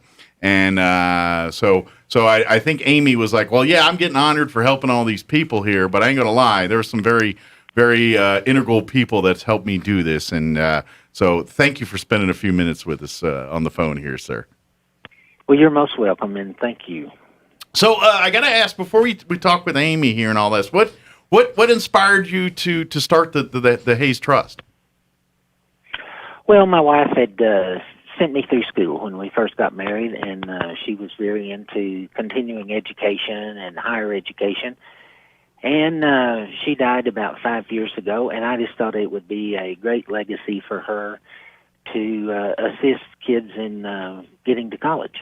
Well, it's I know, speaking from someone from the Historical Society on the board, we can never thank you enough for using us as that conduit to do that. And I know we at the Historical Society get a lot of credit for the work you're doing here on this, but we can never thank you enough for a lot of that. It's we thank you for your wife, I guess, lighting a fire under you to get educated.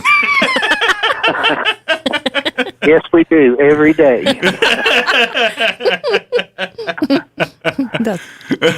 So it's really been a joint effort. The providing the funding is one thing, but the Historical Society and Amy have done such a wonderful job of finding these kids and vetting them and qualifying them and getting them on to school. And I think it's been going on several years now, and it's just working really, really good. Thanks to Amy and the Historical Society. As I say, the funding is one thing, but there's a lot of other things to do.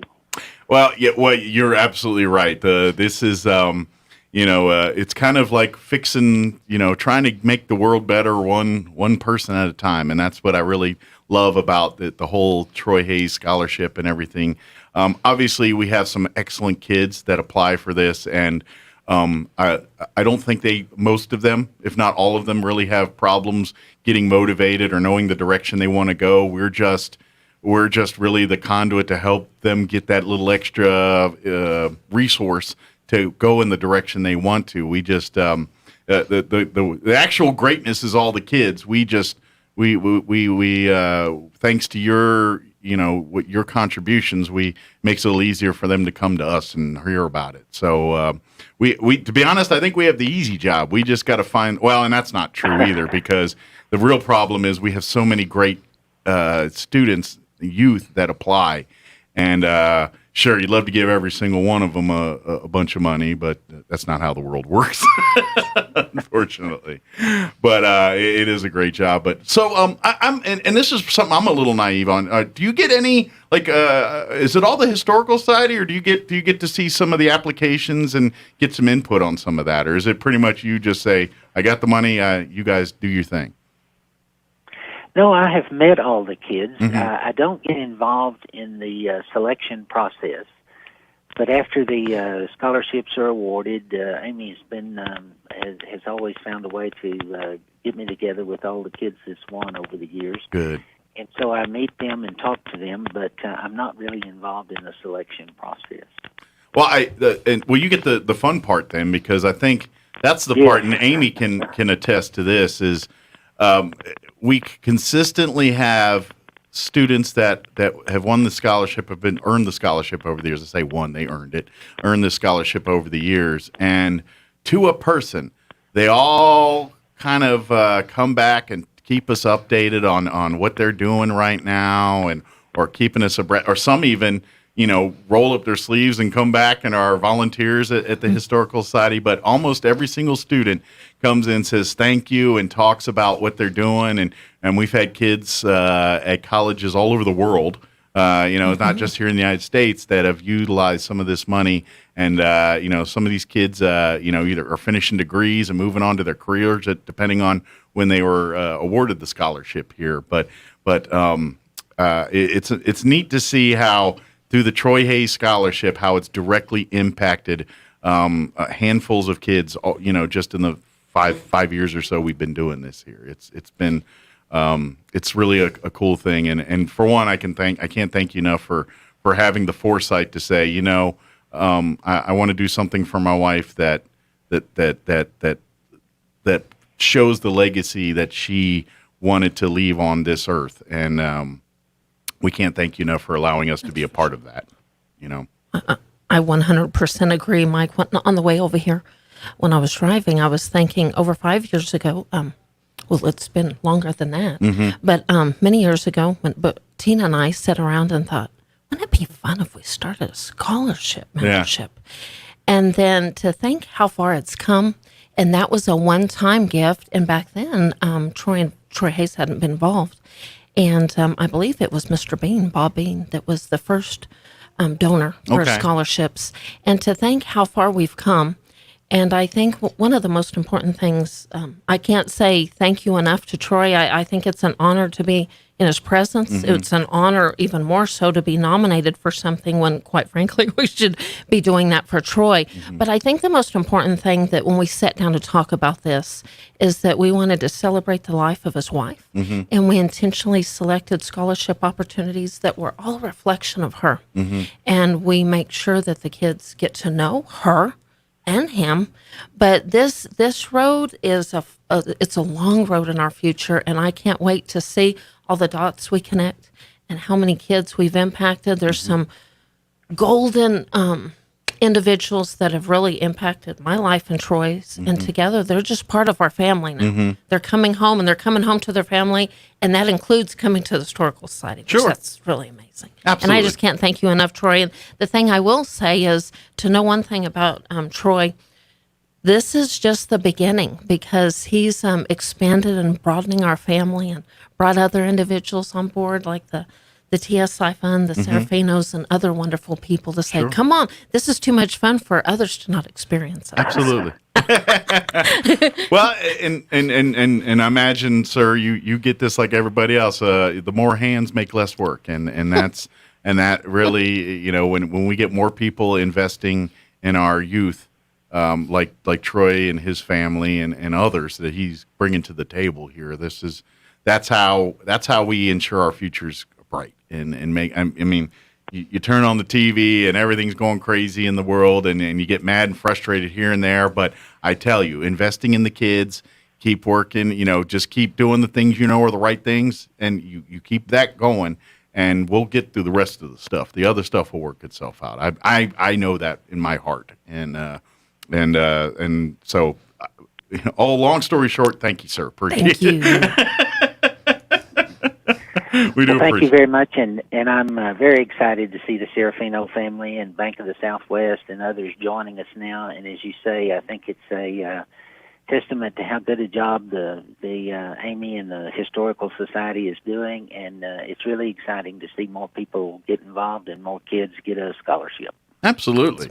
So let me ask you a quick question here. If say there's some people listening, and then maybe they have similar situation you are and things. Any gauntlets? Any advice you'd give them to say what they can do to get involved?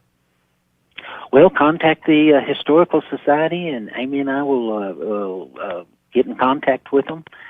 Tell them how it works, the timing. We'll be happy to deal with them, and just contact the Historical Society, and Amy and myself and others there will try to take it from there. Awesome. That's great. What I'm assuming you're a bit of a history buff, right? To kind of am I right there? Are you a big fan of history as well too? Yes, I am. All right, I kind of figured. People usually involved in the Historical Society kind of do, and so I'm just curious. What's like if you're going to pick up a history book, like you personally, for your own reading enjoyment or whatever, where are you going? Where's your direction? Well, it's happened very recently. I don't know, in the last week or so, the footprints at White Sands that show to be 20, 30,000 years old. I especially like that type of thing. Chaco Canyon, the Pueblo Indians, the Mission Trail. There's a lot of history in New Mexico. It's great to be a part of it. Absolutely. I'm going to get off subject here because I'm a radio guy and that's what we do. But, you mentioned that, and I was seeing a piece on over the weekend, and I apologize. I kind of caught something in the middle when I was flipping channels, but they were talking a little bit about some of the these things you're talking about, the footprints and the different cave paintings and things like that. And I apologize. I didn't catch where they were talking about New Mexico at this time, but they were kind of the experts and things were going through it and saying, well, these were more than likely teenagers and things like that. And it got me thinking. It's like, I'm wondering if what they're looking at is basically, how, humans do things and they have fun. And we probably saw some ancient kids, teenagers, playing a game or doing something on the wall there with their stuff. And now it's a part of history, and that's what I love about history is we all think of history and then we think of George Washington going across Valley Forge and the Delaware, and then we think of all that and people's eyes get glassed over. And I'm like, no, we're studying kids who are probably playing a game or writing a story on a wall, and it just got preserved through time, and now we have a chance to look at that, and that's history. And I love that. So, I got off track, but when you said that, kind of triggered that memory for me. Yes, and one of the tracks that they have been following indicated that someone is carrying a very small child, and every once in a while they'll put it down, and it'll walk a while, and then pick it up and carry it some more. Yeah. it's just day-to-day life. Absolutely. Yeah, that's history. So I don't want to keep you too long, sir. I know you probably got a bunch of things here today, but before we let you get back to work, is there anything you wanted to share, anything you wanted to say on the radio here that we didn't get a chance to give you to talk about? No, again, I'd just like to thank the entire society, Amy especially, and and encourage others. If this is something that sounds good, contact Amy, contact the Historical Society. Mm-hmm. It's working well. Absolutely. RoswellNMHistory.org is the Historical Society's website. You can learn more about everything, including all of our fundraising events and things like that. But we'll be doing this pretty right around the corner, really. I know we're looking at Christmas, but we're going to be talking scholarships again here pretty quick. When it's time to announce the 2022 Hayes scholarships and everything else, you'll find it all through the website and more information there too. Because I got a funny feeling we're going to be doing this a while. Am I correct, sir? I sure hope so. Awesome. Well, thank you, sir. Thank you, Troy. Appreciate Amy. Anything? I'm sorry. Did you want to mention anything? It's just an honor to receive a nomination for an award that's Troy Hayes. It's just an honor, and we can never thank you enough for Troy and all that he's done for the society over the years, and great things happen. I know one thing. I'm wise enough to figure it out. When Troy Hayes is involved, great things are going to happen. It's true. And we're going to impact the lives of others, and I'm always all in. Absolutely. And I hope you get a chance to speak with some of these youth like we do. We get the letters and things from time to time, and they come and check in. So I hope you get to see some of those too, sir, because they kind of move me or inspire me. I hope they do the same. I do. I receive cards and notes and progress reports all the time. It's very exciting to watch. Very fulfilling. Awesome. Well, thank you, sir. We'll let you get back to it, and hopefully I'd like to meet you. Hopefully maybe we'll come to a board meeting or something. We can all and shake hands. That'd be great. That's awesome. That would be great. Awesome. Thank you. We appreciate you very much. Thank you, sir, and we'll talk to you again soon, okay? Thank you. All right. Take care. Okay. All right. Bye. Bye-bye. All right. That was Troy Hayes, the man behind all that's making things happen through the historical side. Now, Amy, I know she doesn't like to take credit and all this stuff, but Amy's here, always promoting, always trying to, make things happen either through for character counts or the Historical Society or Leadership Roswell or schools I mean, there's probably not an area that you don't have a finger in at some point or something, or at least involved. I love it. And Leadership Roswell Alumni Association smartly saw that and named her our Commitment to Youth a winner for 2021 here. So first off, congratulations. And I know she's going to be because most times she's on the other end of this. She's the one that's kind of passing out these awards or making sure the people that get little recognition get recognition. That's kind of Amy's niche, I think. You kind of love to do and making sure all are included and things like that. So she's going to downplay herself on this one. So I guess I will make sure that we, Troy Hayes, he's an amazing man and did a lot of great things, but Amy's that conduit. She's the one that taps people that have great assets and great abilities and puts them with people that need and help these kind of assets. And whether it's directly through the Historical Society or if it's through character counts or if it's through the schools or if it's just her at the store seeing someone and says, hey, you need this, and has nothing to do with any organization or anything. That's kind of what that's what she is. And I think behind every individual, that's in my blood. My parents came here to Roswell, and I don't remember a time when we were not surrounding ourselves with other individuals. And it's not just about that; it's about a greater something working together for the good. And I just don't remember a time, especially when I became a mother, one of the greatest, celebrants. I mean, it doesn't get much better than that until you have grandkids. Sure. But I'm blessed to be a mother of 2 children, and my parents just were always instilling that into us. I think it's important that all the organizations I'm involved with, I think those super connecting dots bring together, whether it's character and we worked at church and did those kinds of things, but then of course at the ballpark. But I think the Lord was always present through all that. But I think the most important thing is, especially right now and growing up, just, my mom always woke up and we'd bring sunshine. I don't know where you can find it, but find it and give it. And it's just so funny, whether it's a smile on the face and you just want to pick somebody up, lift them up. How do they respond? They generally give it back to you. Yeah, and I will say this, and I'm not gonna lie, it's something I see in you that makes me a little jealous that I don't have this ability, and you're that person that, despite the situation, like if you're in a bunch of people in a room with a bunch of people that are ready to slit each other's throats, you know what I mean? Just Right. you know what I mean? A situation where things are not getting done because of personality clashes or whatever. If there's even gossip, drama, whatever, we're humans. We get involved in all these things. You're always been that person, from what I see on the outside looking, when I kind of, that you cut through all of that. And what I mean, and especially when we get in small towns and we all know each other, that's a wonderful, powerful thing.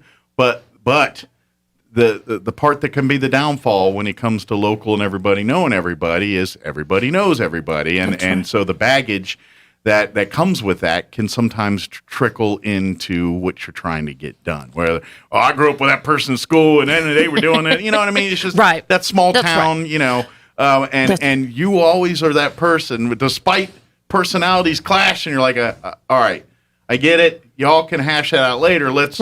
Well, we're here today to get point X done. That's true. And you've always been a person that can put those kinds of things and compartmentalize that. And I wish I was better at that. Well, but I think, to be honest, I almost feel like that's your greatest success. I think, I mean, you have an amazing ability to make people, work together and get things happen and all that. But I think it's your ability to cut through the garbage to say, you know what, we don't have time for that right now. I think that's, me personally, just saying I think one of your assets is, one of your skill sets is your ability to make people put those things aside and say, let's be here for the goal. Time is too precious. Yeah. When I turned 16, I knew one thing. I couldn't wait to go to work. My mom and dad worked so hard. And I learned, if we stop moving what you get paid to do, if we stop moving that mouth and get some work done, there's truly, I believe, through hard work, there's really nothing we can't do together. Sure. So it's kind of the legacy of my parents. And, ironically, we're talking about it. But I think that if we all work together for the good, stop doing so much talking, work together. I think my ooh la la moment, and I can't tell you enough, that legacy of all the names I saw, receiving an award like this, and 100% don't even belong on the piece of paper with these legacies. Well, that's why you're there. But I know one thing, these batons are being handed off. And the people that started these, we cannot let this legacy go. But the ooh la la moment is when, and I'm so excited to be on the list with these individuals. The ooh la la moment for me in Leadership Roswell was when Lori Dudick connected all those dots. And it was so empowering for me through Leadership Roswell, and I can't thank you enough for the word, to look around, and I was thinking, there's truly nothing we could not do if we just set it all aside, get that list going. There's nothing we can't do. And I believe that in this unacceptable nonsense of life and just nonsense that we allow in our lives, if we set that aside through character, and to me, let's get this on the table. I'm thrilled if I could be the pillar of character. Amen. If I can continue the legacy of history, that's a double amen. Sure. But if we can bring sunshine to people's day through character, continue those legacies, it's all good. And sky's the limit for the Historical Society. Do we have hard times? You better believe it. Oh, yeah. You better believe it. I know there was a day when we said, I don't know what we're going to do. Judge Jones is gone. Can we continue this? Well, of course we can, because we've got Tim Fuller and we've got those We things. lost a big piece. We You're right. did. We've lost so many. But if people I could step up. People rally. We could pay tribute to so many people in Roswell that have impacted the lives of others. And if we can just be mere facilitators through the Troy Hayes Fund, or continuing those legacies. Whether I'm at a Goddard game, whether I'm at a Roswell High game, whether we're starting a history club. By the way, we're starting a history club at Valley View. Awesome. That's awesome, little kids. Come on. That's the good stuff. let's set aside all the nonsense. Let's pull together. My husband is a big part of my life. We've knocked on doors to help people, to help kids. Say there's hope. Do not give up. You know, that's on the back of his card. Don't ever, ever, ever give up. No, there's nothing we can't do together. And through all these hardships lately, we could sit here and talk about all the nonsense in the world, or we can talk about all the good. Absolutely. I've got all day. You want to? I mean, that's to me. Absolutely. Let's celebrate everything that good. we talked about. We've got 12 stories of people overcoming the negative thing, and that's the part we need to celebrate, recognize, Yes. and show, and inspire others. And I just don't think there's anything that we can't rise above to work together. You know, let's get our shovels together. You know, Mike, I'd never dream I'd be working with somebody like you. I certainly never dreamed I'd be on the radio all the time. But you know what? I'm so happy, and I look at you and I think of the legacy of your military background and the historical society. But there's nothing we couldn't do together. And if there's one thing I could say is that it's not to me about the award. But if I could be holding that baton and representing these individuals that we don't have anymore, just to continue these legacies, impacting life, giving hope. We live in a great community. I love this community. Absolutely. I'm going to tell you one thing. We could do a lot better if we stop doing so much talking and deciphering and dividing and saying whatever it is. We all kind of see, we know what the right thing is. We know what we want, but we just don't agree on how to get there. And sometimes we say, let's just shut up and go do the right thing. And then we'll talk about whether, you know what I mean? Yes. And I think we can debate the semantics I've later. listened to all your interviews through the leadership, and I was driving over here and I was thinking, I hope I don't want to miss anything. You did great interviews, and I thought, what could I say? But I know through the Historical Society, I am so proud at what we're doing. We're working hard. We all have our little areas. And you know what? If you're in a rut right now and you're not in your area of passion to give back, you can pivot. I love that through leadership and pivot, move on. Find that joy. If you're hitting bring walls joy in to one others. place, go in another direction. Thank you, Find Rick another Hale. door. Rick Hale reminds us also, do some griping. Maybe you're not in that spot you're supposed to be in. Let's pivot. Let's move forward. But let's bring sunshine, and there's always hope. I do what I do. Save your griping when you're home alone and no one can hear you, and then if someone walks in on you, you think you're crazy. That's my mental health. I'll go in there and people are like, "Are you?" Well, I have frustrations like everybody else. I just don't want to take them out on people, so I mumble around like an idiot until I'm around people again. Then I act normal. But that's how I cope. And I'm sure we're probably running out of time. But one of the greatest joys I've had through the Historical Society is through those hard times, Mike, we'll get an email through Kyra Gordon. I know she's not listening. She's over at New Mexico Military Institute. And we send those messages, and she comes back and she says, I'm so proud to be part of your family. You know, we're doing great things.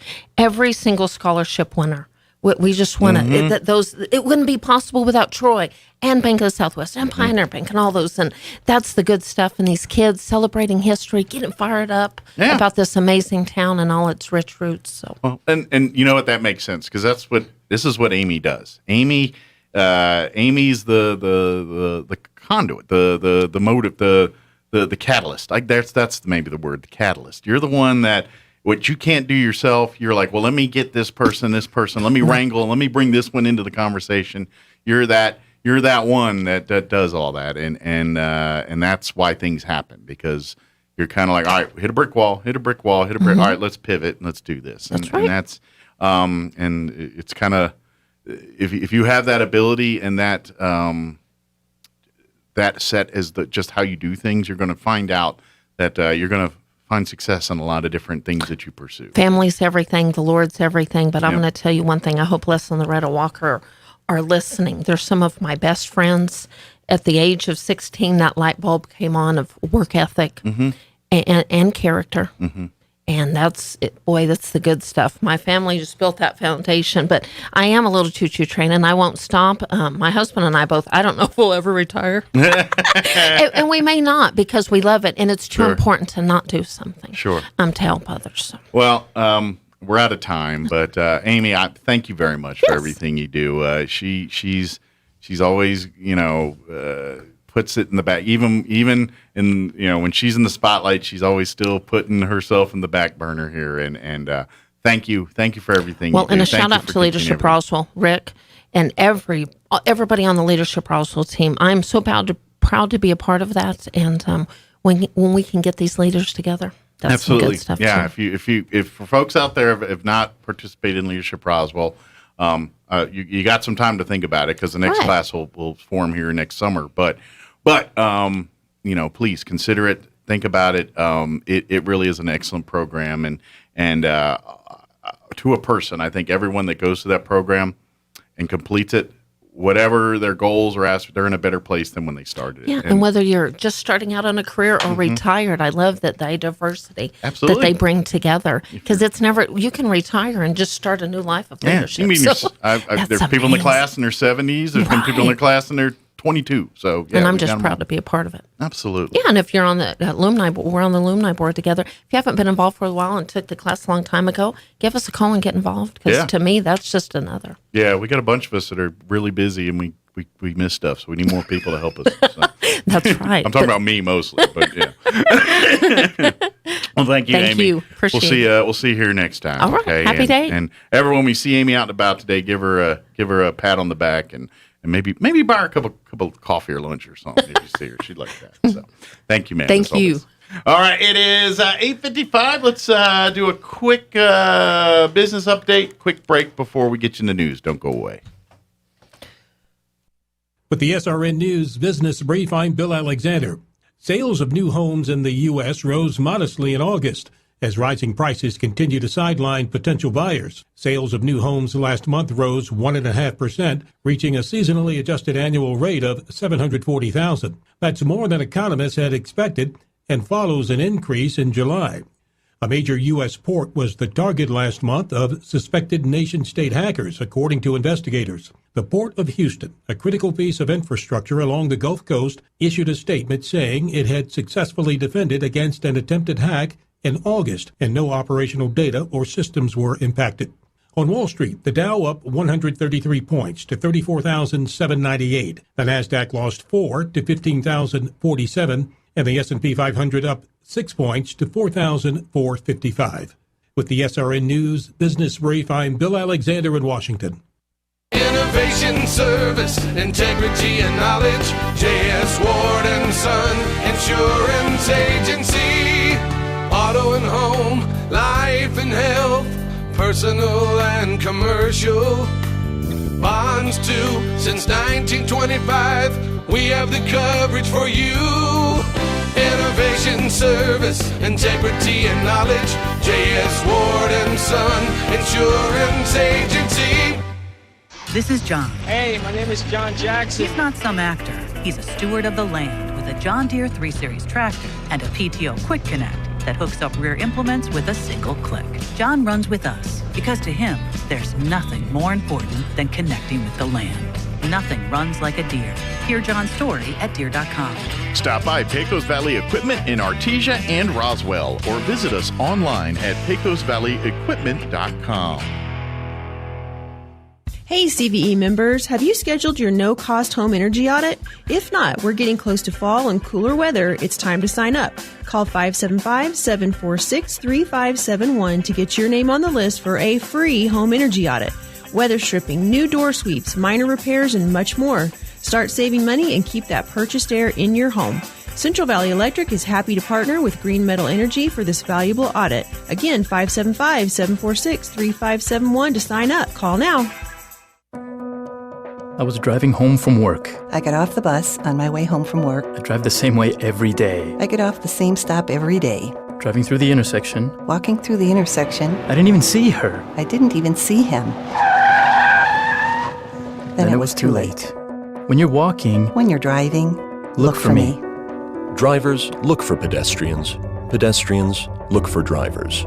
Sponsored by NMDOT and aired in cooperation with the NMBA and this station. Oasis Computers has been Roswell's trusted source for home and small business computers for over 30 years, and they continue to be your best resource for computer repairs, operating system upgrades, web root managed antivirus, special orders, and more. Oasis Computers is now open from 8 to 1, Monday through Friday to better serve you. Service calls by appointments and after-hour appointments are available too. Stop by Oasis Computers at 1703 North Garden or call or text 575-625-9141 for even faster service.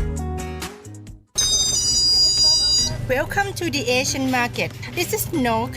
Right now we have a new ingredient like galanga, lemongrass, lime leaf, and Thai chili to make tom yam kung and tom kha gai. And try out new delicious new soup on Saturday. Come see me at the Asian market, 5702 South Main. Call for order 840-5309. Your home for Armed American Radio is 106.5 FM, KEND Roswell. News this hour from townhall.com. I'm Rich Thomason. We are looking at an action-packed week on Capitol Hill, spending bills taking center stage. On Thursday, the House votes on the $1 trillion bipartisan infrastructure bill that already passed the Senate, while in the Senate, a test vote expected later today on a stopgap spending bill to keep the government going.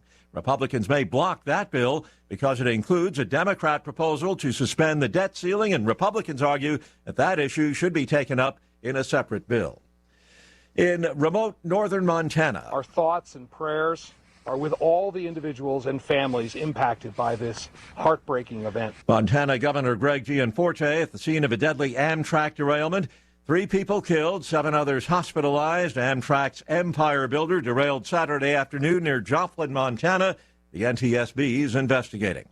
Court hearing getting underway today to consider possibly easing restrictions on the man who tried to assassinate President Reagan. For the past 5 years, John Hinckley Jr. has lived under a set of restrictions after he moved from a Washington hospital to Williamsburg, Virginia. Doctors have been ordered to oversee his medication and therapy. He can't have a gun, and he can't travel far without informing his doctors. Hinckley's attorney says he no longer poses a threat, but the U.S. government has opposed ending restrictions. Hinckley, who was 25 years old when he shot and wounded Reagan, is now 66. Greg Clugston, Washington. Homeland Security Secretary Alejandro Mayorkas says 12,000 Haitians have been released into the U.S. in recent days. He spoke on Fox News Sunday. COVID vaccine mandate for healthcare workers taking effect today in New York State, affecting personnel at hospitals and nursing homes. Wall Street, the Dow up 163 points, NASDAQ down 82. More on these stories at townhall.com. Listener that stands out that I worked with was this older couple that was interested in refinancing. They reached out to a few different lenders. Their credit wasn't the best. I know some of these other bigger banks, you just won't hear back from them, which I cannot stand. Not everybody has the 780 credit scores, and just because you don't qualify at one time doesn't mean that you'll never qualify. I'll walk you through what you have to do, whether it's 2, 3, 6 months from now. Back to that older couple, we worked with them for months and months to improve their credit, and we were able to get the loan done. We were saving them hundreds each month, thousands of dollars a year, finally got themselves into a situation financially that they can handle, and they could start saving money each month for retirement. End of the day, they just could not be happier, which just put a huge smile on my face. We are United Faith Mortgage. United Faith Mortgage is a DBA of United Mortgage Corp. 25 Melville Park Road, Melville, New York. Licensed mortgage banker. For all licensing information, go to NMLSConsumerAccess.org. Corporate NMLS number 1330. Equal housing lender. License in Alaska, Hawaii, Georgia, Massachusetts, North Dakota, South Dakota, or Utah. China has been hit by widespread electricity shortages. Officials scrambling to make sure that crucial facilities like hospitals and factories don't lose their juice. BBC's Stephen McDonnell in Beijing. Power shortages had already led to factories cutting production, with some suspending operations altogether. Now people living in towns in the country's northeast have complained on social media that they've gone for large parts of the day without electricity or water as the weather becomes colder. China's leader, Xi Jinping, has pledged that this country will reach peak carbon emissions within 9 years. However, various regions have been criticised by the government for failing to make energy reduction targets, putting pressure on local officials to not expand power consumption. China's foreign ministry says a couple of Canadians detained in late 2019, allowed to return to Canada last week in a prisoner swap, are released on bail for health reasons. News and analysis at townhall.com. The lines are long, very long, at many British gas stations for a fourth day. England suffering through a widespread fuel shortage. Frustrated drivers continue to join long queues for fuel after thousands of gas stations ran dry at the weekend. The haulage industry says Britain is short of around 100,000 truckers due to a perfect storm of factors, including the coronavirus pandemic and an exodus of foreign workers following Britain's departure from the EU. Several countries, including the US and Germany, also are experiencing a shortage of truck drivers, but the problems have been especially visible in Britain. The government says panic buying is worsening the petrol supply problem, and it's urging people not to hoard fuel. Charles de Ledesma, London. And again on Wall Street this hour, the Dow up 156 points, NASDAQ down 72. More on these stories at townhall.com.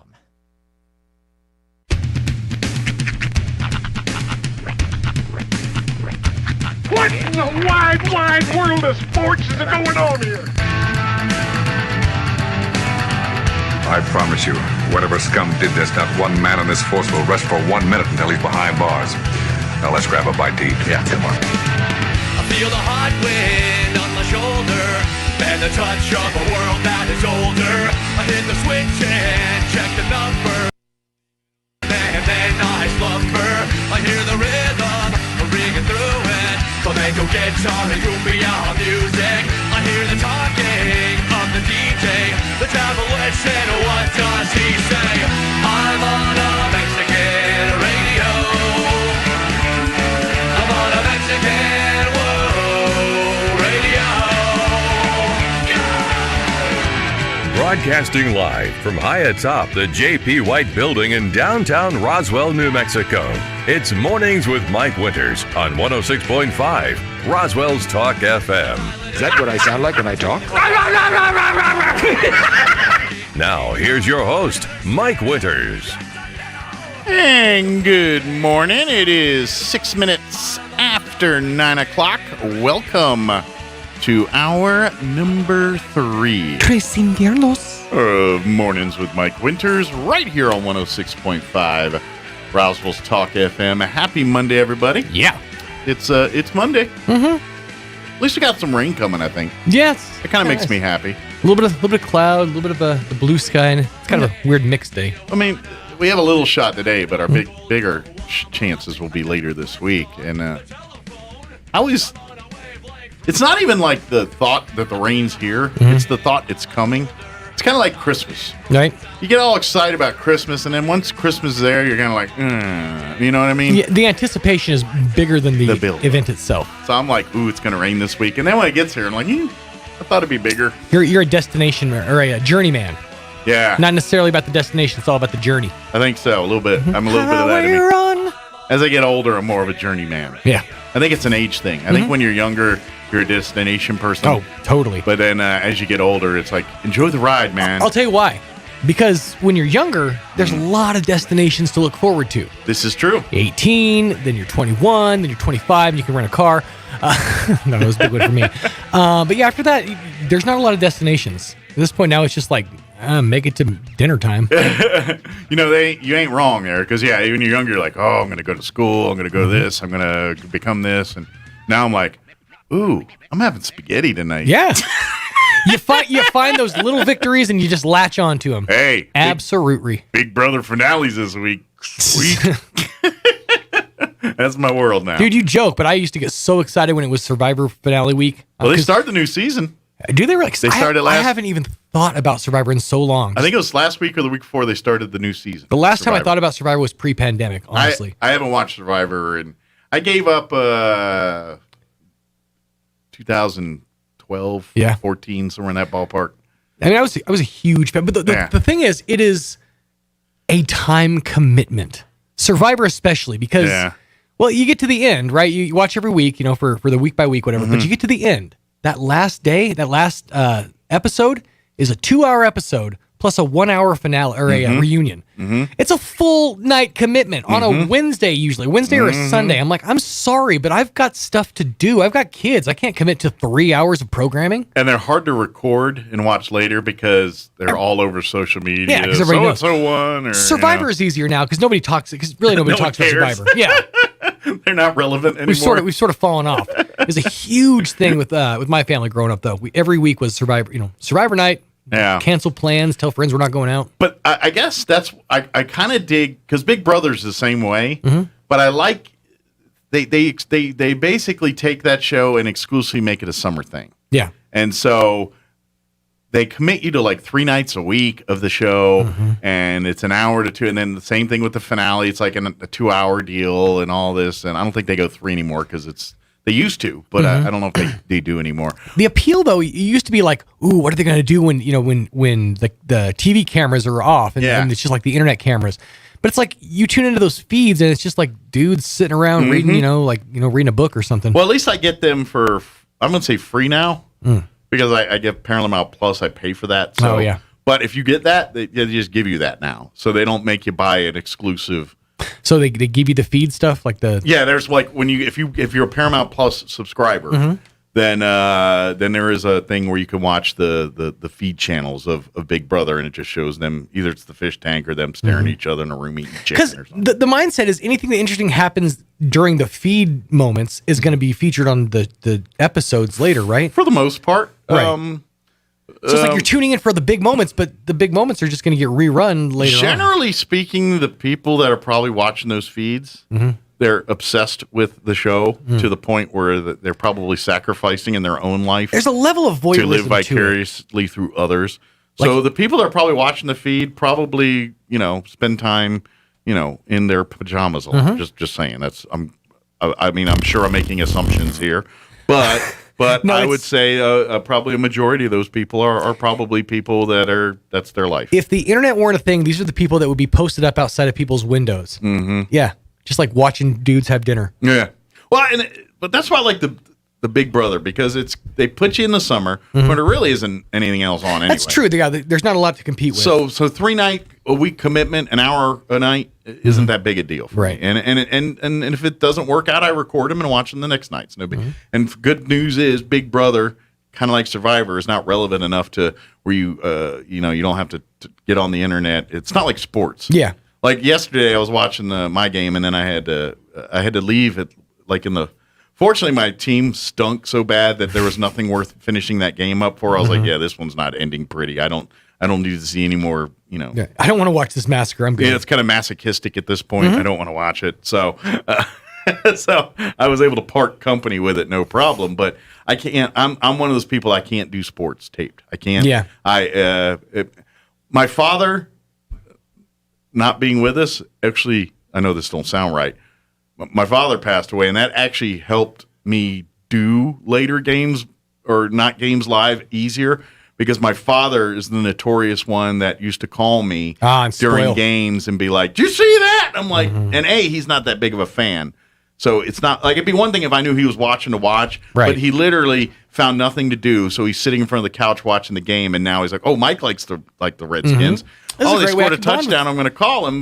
But he always did that right when, Dad, I'm not watching the game, or I'm only in the first quarter. Stop. And so I know something happened. So I was like, I gave up doing it, and I've never picked it up since. It's one of the things that drives me nuts when people are like, "You got to check this thing out, this movie, this TV." You're like, and then they're like, that part at the end. It's like, dude, I didn't say what it was. No, but you told me there's a thing now, so now I know I'm waiting for a thing. And just the fact that he called, I know, like, oh, something happened, right? And now I'm waiting for it, So yeah, I gave up on all of that. So, but now that he's passed, and people don't tend to do that to me as much. My brother once in a while, but that could be good, bad, or ugly. There's not a definition on that one way or the other. So that's kind of my mentality now. Sure. But even still, I don't like it. If it's like, I just won't watch it. Yeah, that makes sense. I generally stay away, because to be honest, with football, I can't get online. I can't get, because as soon as I go to Facebook, first thing will be up, Redskins did, I can't believe they did this, or that was amazing. You know what really screwed it up for me? Yeah. Show prep. Yeah. Every time something big happens, it's always on show prep. Survivor is specifically, like I was, I'd DVR the show and watch it the next day. And without fail, it would always have who got voted off on the show prep. Oh yeah. So I gave up on all that. But anyway, you do you. You watch it all you want. I don't care. But that's just me. Let me give you the rundown for this hour of the show. Yes. We'll get you up to date with the weather here in just a bit. Spoiler alert, could get some rain later this week. Mm-hmm. What I'm hoping is we get all this done this week, so rain doesn't mess with up next week. So we're all smooth sailing into the fair. Like, get it all done this week. Mm-hmm. And then everything will be nice and sweet for the fairgrounds next week. There you go. Speaking of fair, here in just a little bit, we'll have Adrienne Ragsdale join us. She's going to be, we're going to be actually talking fair all week. We'll have guests in throughout the week, but we're going to be talking about the parade today. So, which will be, a week from today. A week and 1 hour from now. Week and an hour. I was going to about do math by hours, but I don't do math. 7 days, 24 hours. 23 hours, we'll call it like 56 minutes, 54 minutes. Yeah, week from today. Yep. There you go. So she'll join us. We'll chit-chat about that. Later on, we'll get you up to date with the local news along with your town hall business update and whatever else we can come up with for this hour of the show. Before we do any of that, let's go ahead and take a dandy look at that weather forecast. Here's Steve. Take it away. I'm meteorologist Steve Hamilton with your Pecos Valley weather. Not much rain coming our way over the next few days, although we do have low pressure crossing our state. Sunshine with a few clouds and upper 80s today. Isolated afternoon showers or thunderstorms will be possible. Then tonight we'll be clearing up, upper 50s and low 60s on our low. And then we get a sunny day tomorrow, a little bit gusty in the afternoon, and our high stays in the upper 80s. That's your latest forecast. I'm meteorologist Steve Hamilton. Thank you, Steve. Currently 69 degrees here in Roswell. Humidity is at 68% with winds out of the west at 5 miles per hour. We have a slight chance it's rain for this afternoon. They're saying a 20% chance of rain. Mostly sunny otherwise. Highs expected to reach 87. Southwest winds 10 to 15 miles per hour. Tonight, partly cloudy. Expect an overnight low of 59 degrees with southwest winds 5 to 15 miles per hour. Mostly sunny and a high of 86 for you Tuesday. Southwest winds 5 to 10 in the morning, picking up 10 to 15 for tomorrow afternoon. Mostly clear tomorrow night with an overnight low of 58. West winds 5 to 15 miles per hour. Wednesday, sunny, highs right around 89, 90 degrees with west winds 10 to 15 miles per hour. And then Thursday, and at least through the weekend here, they're talking rain chances. We're looking at a 60% chance of rain Thursday during the day, mainly for the afternoon. Partly cloudy, high near 80 expected. Thursday night, our chance of rain bumps up to 80% with an overnight low of 58. And then Friday, we're looking at an 80% chance of showers and thunderstorms, high of 70 expected. Friday night, a 60% chance of showers and thunderstorms, mostly cloudy, overnight low of 57.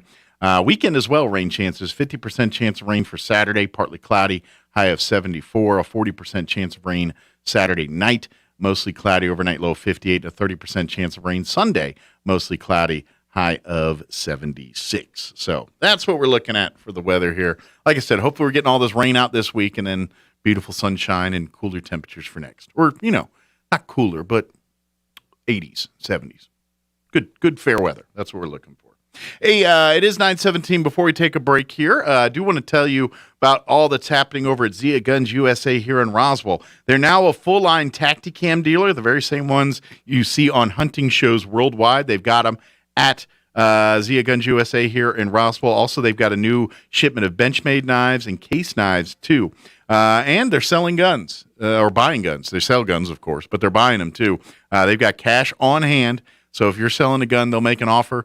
If you're selling a single gun, an entire gun collection, or even an estate sale, they'll make you an offer. You walk out the door with that cold, hard cash. Also, coffee drinkers. Zia Guns USA also carries Black Rifle coffee. The whole line is available for you right now to pick up. Also, you may have seen the Dr. Squatch soap accessories or soap products for men. You're like, well, I'd like to smell those, but they're online, so I don't know. Well, guess what? Zia Guns USA here in Roswell, they are your only Dr. Squatch retailer in the region, so you don't have to guess on what the smell is. Go down to Zia Guns, see it, smell it, touch it, taste it for yourself. Maybe not taste it, but you know what I mean. Get it there at Zia Guns USA.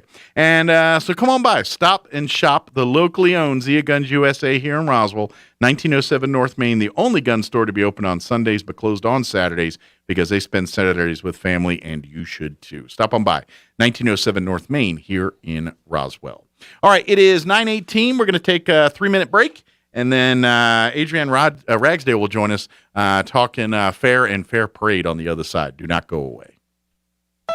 The race is on at Roswell Honda. With a whole team of amazing vehicles marked down to clear the lot, and with trade values at an all-time high, now is the best time in history to upgrade to a 2015 Corolla for just $194 a month, a 2012 Grand Caravan for just $129 a month, or a 2013 Ford Fiesta for just $99 a month. Free AirPods and soda just for stopping by, a smartwatch with a qualified test drive, and tickets to the Roswell Dragway with purchase. Race in to win at Roswell Honda.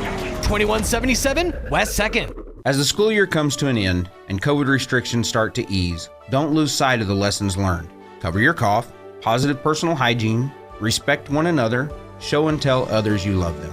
Fiscal and social responsibility are great ways to show your love. This is Damon Graham, your local New York Life agent. I can help you show your love to others. Call me at 575-623-0803 so we can determine how you best can show your love. Expect to be blessed. Mays Lumber Company. You know us for quality service and dependability. And Mays Lumber Company's pellet stoves are exactly that. A pellet stove from Mays Lumber Company provides you with the cozy, comfortable heat you want when you want it. With a pellet stove from Mays Lumber, you can adjust the intensity of heat and maintain a constant temperature. Plus, pellet stoves will save you both time and money, along with easy maintenance. Come pick yours up today. Mays Lumber Company, 115 South Virginia, Roswell. You can count on Mays Lumber Company. Maybe your AC unit needs a little tender loving care.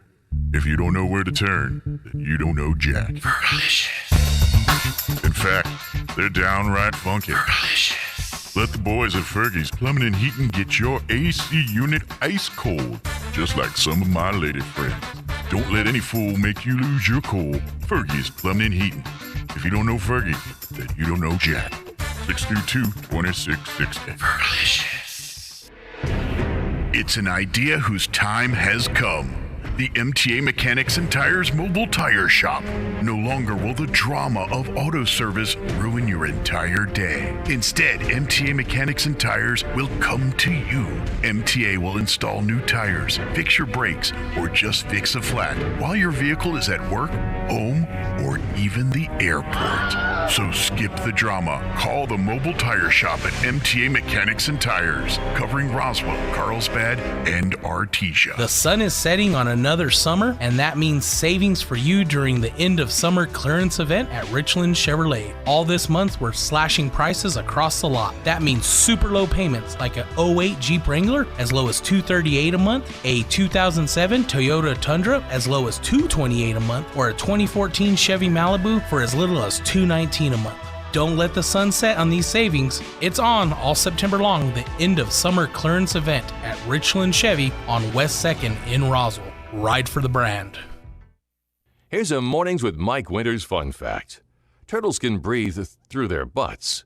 We imagine you know some people who do that too, because that's where their heads reside. Here's Mike Winters. And good morning. It is 22 minutes after 9 o'clock, and joining us in studio this morning from the Eastern New Mexico State Fair, Adrienne Ragsdale back with us. Good morning, ma'am. How you doing today? Good morning. I'm great. How are you? Good. I think it's probably been a year or two since probably 2 years. 2 years. Because we really didn't have a fair last year, because of COVID. Yeah, we just had the livestock show. Yeah, just a shadow of the fair. But good news is this year it's fair is game on. We're having it. From the parade all the way to the livestock shows, to the rides, to all the stuff you love and remember about the Eastern New Mexico State Fair. Get ready, because next week we're going to do it all. So We are. Good deal. Now, for folks, kind of tune in all week. We're going to, I think every day this week, different times, we're going to have a different person coming from the fair talking about different, one day we'll talk about the rides. One day we'll talk about livestock shows, things like that. Today, we're going to talk about the parade because that's first. We're a week away. We're a week and an hour away, or a week and 45 minutes away from the Eastern New Mexico State Fair Parade. As far as the route and everything, is that all this as we come to expect it, or is it going to be a little different? Nope. It's the same. Start at the Wool Bowl and feed out onto Main Street and end up at I guess now it's the Ashley Furniture parking lot. Yeah, on the south end there. We're not gonna go the whole way again. Absolutely. As always. I would say, well, this isn't really a secret.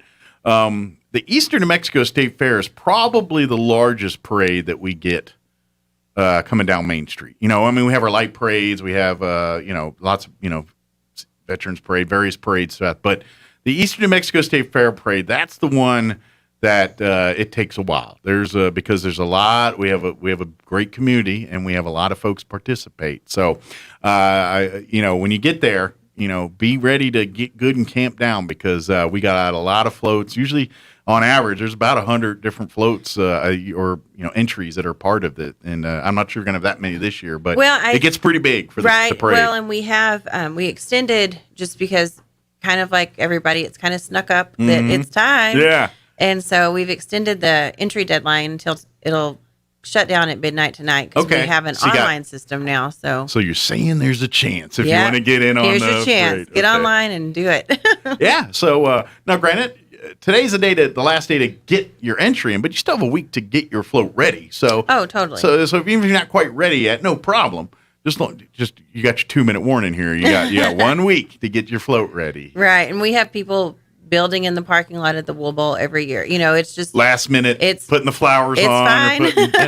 It's just think of the parade just like a live Broadway show, and the Wool Bowl's backstage, and everyone's putting their makeup on and putting their best art outfits and everything together, and then once they leave the parking lot and hit the street, it's showtime, and that's kind of how it happens every year. It is. It's exactly correct. Yep. So for folks, if you're wanting, the parade will officially get underway at 10 a.m. on Monday, right? We start off at College in Maine at 10 o'clock. The state police leads us off, and we start going after that. And every year, sometimes we even hit it a couple minyou early just because we're that ready. We're ready to go, and it's like, let's kick it off.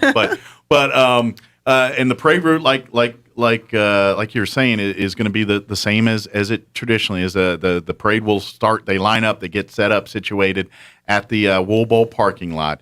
They're going to leave out of the road there, and then go down past Burrito Express and all that, and then get on to Main right there. What is that, 19th? I never remember street names, whatever that street is there by. It's College in Maine. College in Maine, thank you. So for you in viewing, if you're going to get on Main, you can start there about College. The main sweet spot for the parade is the courthouse lawn area downtown. That's where the judges usually reside during the parade. If entries have any kind of performance or show or anything associated with their float, that's usually done right there at the courthouse lawn patch of road there, right in that middle. So that's probably the main central spot if you want to get a good spot to camp out and hang out for the parade. But anywhere on Main Street from College, like I said, all the way down towards the Ashley Home Store there, if you get a good spot on the side of Main Street, you're got prime seating for the parade this year. You should be able to catch it all whatever spot you decide to post up. You're going to see it. Nobody folds out. Nobody quits. They go the whole way. Yeah, absolutely, and it's a lot of fun. Hopefully you guys have seen the parade in years past, but if not, come out for your first one here next Monday. I would imagine some of the same rules apply. The floats won't be throwing candy and things out because of safety reasons and things like that. But they may be walking along the sides, passing things out, things like so. Right. That's kind of like your typical rules for for parades here. Right. Nothing has changed. All of our rules are the same. And people have gotten very creative with their wagons of water and candy and whatever they want to, all the trinkets they want to give out, which we really appreciate. Yeah. And it does eliminate that, potential for safety. Yeah. Right. unfortunately, it's a safety thing, and so yes, so float entrance, please. If you got swag you want to give away, come on down. But let's set it up so you have folks kind of walking alongside your float, kind of passing out to the crowd. Don't make it so the crowd has to come out into the street to get what you're trying to give away. Right. We want to make sure we keep the crowd in their spot and keep the parade entry people in their spot. Correct. That's kind of for safety reasons. Right. And things. You'd be amazed. Everyone's going slow and things, but there's a lot of moving parts, a lot of little kids. It's unfortunately very easy for kids to get they get excited. Big candy bar comes out. There's a lot of excitement. And we would hate for something bad to happen. So just for the sake of everybody, don't throw it from your floats. Keep it on. Keep in your wagons and bicycles or whatever you got on the side there doing it. But yeah, if you want to give out candy or brochures or $1 million, I don't care. Well, let me know. If you give want me to a heads give out up. money, You can do let that. me know where you're doing that. Let me know where you're starting. But please, and then of course, if you've got a youth group or church group or anything really, get your entry in before close of business today. And you got till midnight. Yeah, you got till midnight here and then I guess probably best is to go to the fair's website to do that. All of our entries are online this year. Okay. And so we're finally making it happen where you can sign up online and you set up a little account and I did the mock one. It's really easy. Took like 5 minutes and it's very user friendly. Excellent. And the website for the fair, it's www.enmsf.com. Yes. Which is the initials for Eastern New Mexico State Fair. So you don't remember any of that? Just type in Eastern New Mexico State Fair, Google, it'll pop right up. But if you like to go direct, that's the website. Correct. And not only will you find your entries for the parade, the forms for the parade entries and everything there, but the fair book is there. So if you want to see the whole schedule of events as far as the livestock shows, the flower shows, who's performing what night, what carnival, what time the carnivals are running and everything, which is early this year. Well, the carnival will start they're already out there. They've been out there for about a week setting up and cleaning up and everything. And the carnival will start at noon, pending inspection, all of that. But noonish, usually it starts about the time the parade wraps up. Okay. Well, I heard a rumor that they're going to start it early, like the Friday before this year. I think that they are going to, like the rides will be available. Yeah, the carnival. Like the fair officially doesn't get underway till Monday, but the carnival and everything, you can come out early. I think Friday, and we're going to talk more about the carnival later this week. So don't quote me on it. I believe this is just stuff. I believe you can start getting your tickets and start enjoying the rides and stuff this weekend. You can. There will not be all of the vendors won't be set up. Gotcha. The commercial building, the animals. But if you're there to hit the merry-go-round or the Ferris wheel or the more intense ones, then game on. Right. Good deal. And so that way. You get all you ride and let the kids get all their, spinning and puking out of their system. Well, then come back again on Tuesday or Wednesday. And go hang out in the commercial building and see some of the entertainment booths there. Go to the education building. That is the most underrated building in all of the fairgrounds. It's really, people put some really cool things some in of there. The coolest things you'll ever see at the fair are located in that building.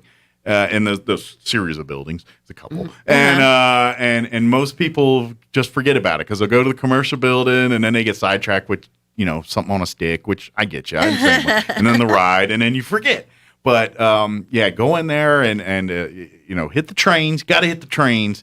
You got to. Are the pumpkins going to be back over there again this year? Usually they keep pumpkins over there. I haven't heard that they're not. Okay. So. Usually they keep the pumpkins over there. Yeah, the giant pumpkins. Yeah, usually. Sometimes they move them, but usually that's where they go, and those things are just ungodly huge pumpkins that they almost look like funny. It is. It's amazing, and there's a lot of bragging rights. But then hit the 4-H FFA and adults and children and those projects.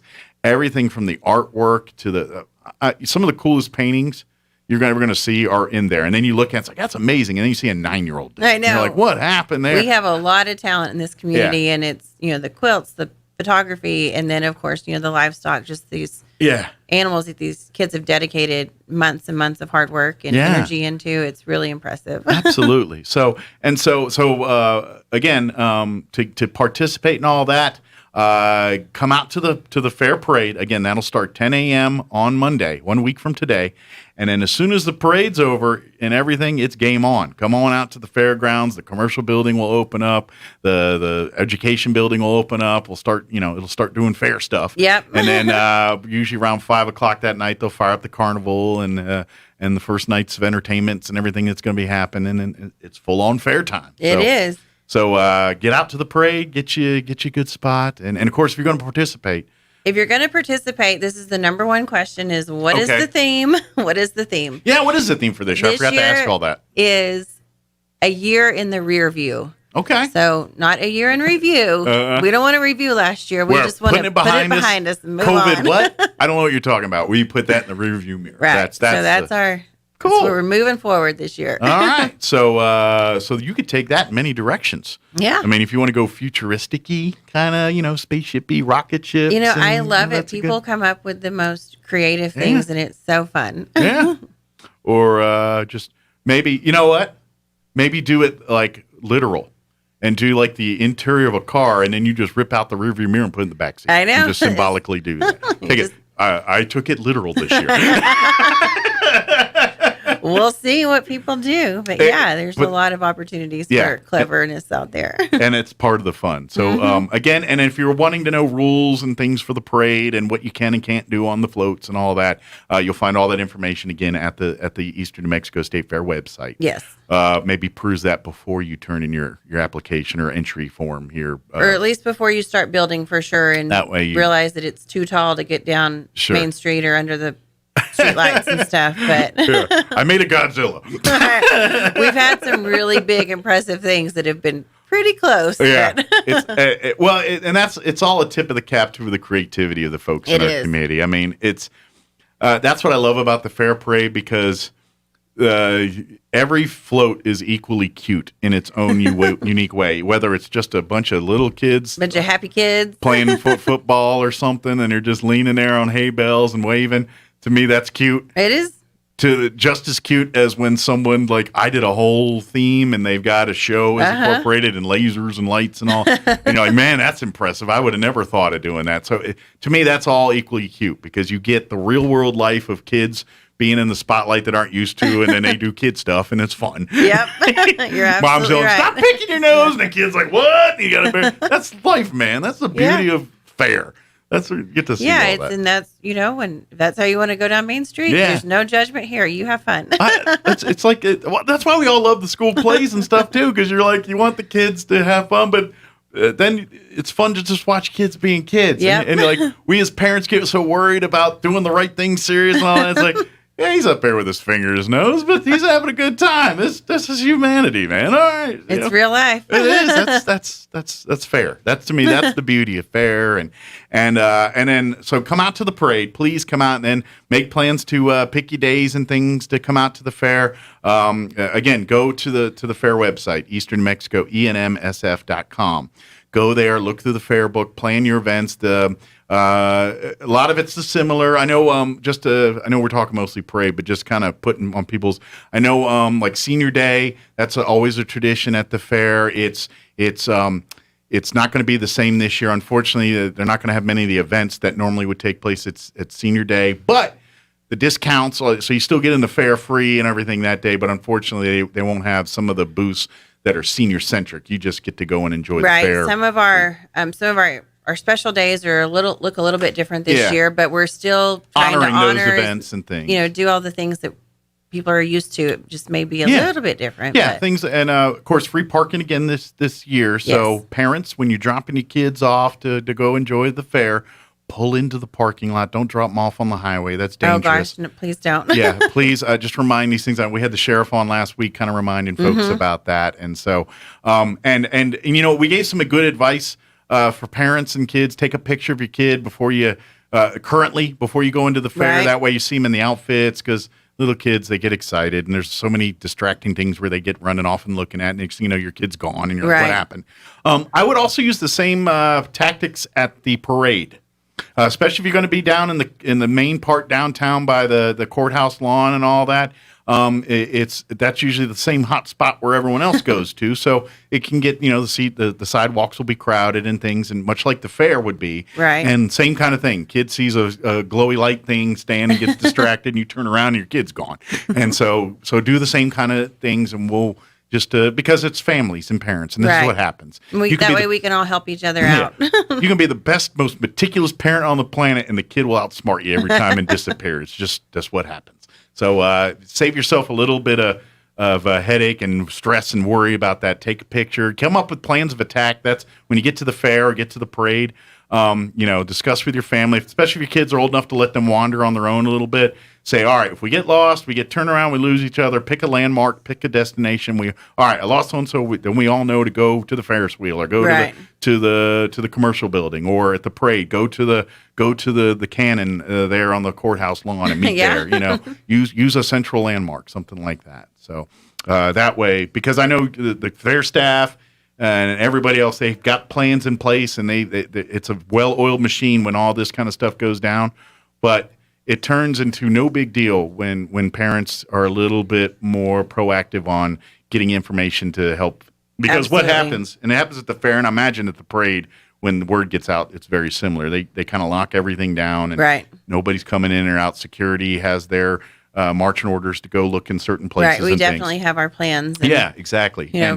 Hope that we don't need them. Exactly, but it's the fair, and it happens every year. Some kids get. I mean, how many times as kids get lost in department stores? I can at least a couple times in my hand. I was walking around looking at some of the department store, turn around, and and I was 30 then. I'm just kidding. But think about that. It does. I know. But again, the theme is looking is a year in the rear view. A year in the rear view mirror. So if you got a good idea and you're ready to execute it, again, today's your last day to get your entry, and you got till midnight tonight to submit your entries into the fair parade. Again, enmsf.com is the website to get the entry forms. Like and follow the Eastern New Mexico State Fair on Facebook if you're a social media Facebook user. That's a great way to stay involved or up to date on what's going on. But to next week when the fair is going on, if weather happens or anytime that something happens that's not controllable and has to move things around, the Facebook page is probably the fastest way to get that information. That because I know as a radio guy and we're spreading the word, we usually look to the Facebook page. Right. Say, they canceled this because of this. Let's let the public. And that's where, whenever we get all of the entries in for the parade, that's where we'll post the lineup, what number you are. So if you want to keep tabs, we'll put it on the website too, but Facebook will hit people first. So. Yeah, absolutely. So like and follow that now. That way you're plugged in for next week, and and stay liking and follow, because throughout the year there's updates and things. Yeah, we have a lot of neat things out there. like if you're like, who's entertainment this year?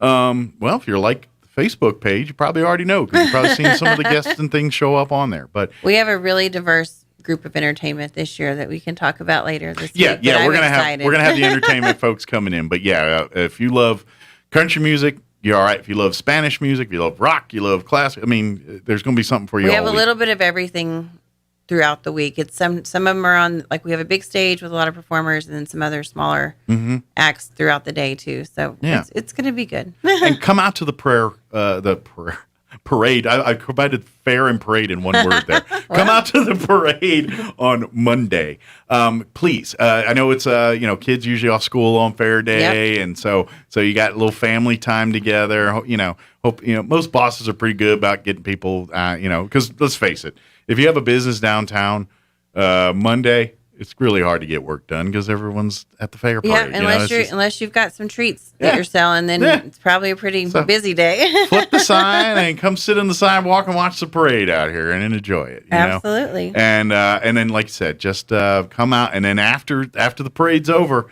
make plans. Get on out. The fair, it's game on. The fair will get underway right after the parade, and so come on out to the fairgrounds. Get into the fair. Come out. Each day there's something going on, but go to the enmsf.com website. Get the full schedule. That way you can plan and make sure you don't miss certain days that you want to check out. Right. And things like if you love Hispanic music, Saturday and I think it's Tuesday night? I think we have Thursday and Saturday. Thursday and Saturday. That's right. I'm trying to do off the top of my head. Yep. You're going to want to make sure you make plans to attend those nights. And things, well, and we've had a lot of requests for Tejano nights, and it's so that's kind of why we're just trying to find it, expand out more, and give what people are asking for. And we've got a really cool lineup of country-ish music, and Wednesday night we have a Christian concert, and he's pretty big time. I'm really excited. Red Dirt fans, if you like the Red Dirt Black Gold, there's going to be some artists out there next week that you'll love, and and some of them are. I mean, we've had Luke Combs, we've had people in the past, but it was before they were big. Absolutely. And so that's kind of, I'm like, just give it a try, because I think you're. Well, some of the, we've especially never let you down with some good talent. Yeah, well, I know, and I mean all week they are, but I remember when I was looking at doing the ads and all that stuff. Some of the bands that I believe are Friday night on tap there. These are bands that you probably already heard of in some cases. Yeah. If not, some of them are like one song away from being just blasted all over radio stations everywhere and everything else. So you catch them kind of before they blow up here at the fair, and then you try to get a ticket to their concert 2 years or next year, and you pay 12 times what and we can't always afford to bring them back once they hit it big. Yeah, their rider fee went from a couple grand to a couple $100,000, and it's like, well, sorry, can't have that no more. Otherwise, we'd have probably Metallica and Wayne Newton at every fair every year, right? Yeah. If only we had all the money in the world. That's right. I'd go to that fair. Metallica and Wayne Newton are your headliners. Sign me up for that too. Is there anything else about the parade we want to make sure we talk about? I know we got sidetracked on other stuff. Is there any information? The theme, the deadline, and like I said, I'm going to try to have the lineup up by Thursday, Friday, definitely by the end of the work week. So, are you now the official keeper of the order and everything on Monday when the parade out at the Bull Bowl? Well, I try my best. Okay. Yes, and I've been doing this for a while, so you're used to the because I've seen that position in action for many years, and you're kind of a lightning rod. I ain't gonna lie, because everyone's coming with their whims and things that they need. Some are practical, some. Not so much. No, I've heard what you've asked. If everybody will remember, I've done this for almost 15 years. It always works out. We've never started with people running in the back trying to get in their spot. You will not miss your spot in the parade. We'll make sure. Be patient. Be safe. Watch out for little kids in the Wool Bowl area too, because that's where people really are trying to drop off and get out of there. And if it's your first time entering a float in the parade, just kind of go with the flow on Monday. What they do is they basically build the parade line up there in the Wool Bowl parking lot. So you kind of have to pay attention on where you're supposed to park and where you go, because once the parade starts, it's basically a snake just funneling out, and you follow the procession. But it takes a little time to get everybody, the pieces in the right place. So it does. And get there early, get there with a little patience and a little time to. Sometimes people see a big line trying to get in the Wool Bowl and get very frustrated. And like I said, I promise. I need to get in there. I'm in the parade. We're going to get you in. Just follow along, and we'll direct you and get you in your spot. Absolutely. So, and then for everyone else, again, about 10 o'clock, 1 week from today on Monday, get you a good spot on Main Street, really anywhere from College on the north end till about the Ashley store on the south end. Right. The main pageantry of the fair and everything will take place there downtown by the courthouse lawn. That's where the judges that are deciding who's the best floats for this year's parade will make their decision. So if there's going to be entertainment or extras a part of this, they're going to try to woo the judges. So that's where that's going to be happening right downtown. So if you want to see the cool shows and free swag that comes with some of this stuff, get you a good spot right around downtown there. Don't forget, there's plenty of parking behind the courthouse lawn. There's other city or courthouse, the actual courthouse itself. Right, the front door. Behind the courthouse lawn, which is the courthouse. The back door, yeah. Come see the new elevator they put in there. But plenty of parking there. There's also additional parking on the other side, city spots and everything. Please don't. By the convention center, there's a lot of parking back there. Please don't suck up private people's parking spaces without their permission before you do. And I know we got a lot of businesses on Main Street with great parking lots, but they are trying to do business too. So talk with them first and get some of them may say, yeah, come on down. Or we're closed anyway. Yeah. Or exactly. But be considerate of each other. Yeah. We live in a nice, small, great community. The friendly thing to do. Absolutely. Again, the website is a great resource for information, www.enmsf.com. like and follow the Eastern New Mexico State Fair on Facebook as well. That will keep you up to date on this week on any changes, additions, and certainly throughout the course of the week at the fair. Anything that changes or moves or has to, the weather doesn't always work in our favor in fair, and hopefully we're getting it all done this year or this week, and then next week we're smooth sailing here. It does. It is starting to feel like fair weather though, where it's chilly in the morning, crisp in the mornings, yeah, a little bit crisp, and then warm and nice by the afternoon. So yeah hopefully we're not going to have any rain, but. We'll deal with it. All we're missing is the sweet sounds in the background of that. Well, maybe later this week we can get you some animals in here. The sounds of the fair. Awesome. Well, Adrienne, is there anything we missed? Anything we wanted to share that we got sidetracked on? I can't think of anything. And like I said, if you have questions, put it on Facebook. We're very responsive there. Yeah. And then don't forget, on Monday, be nice to her. She's going to be running about 20 different directions. Be nice.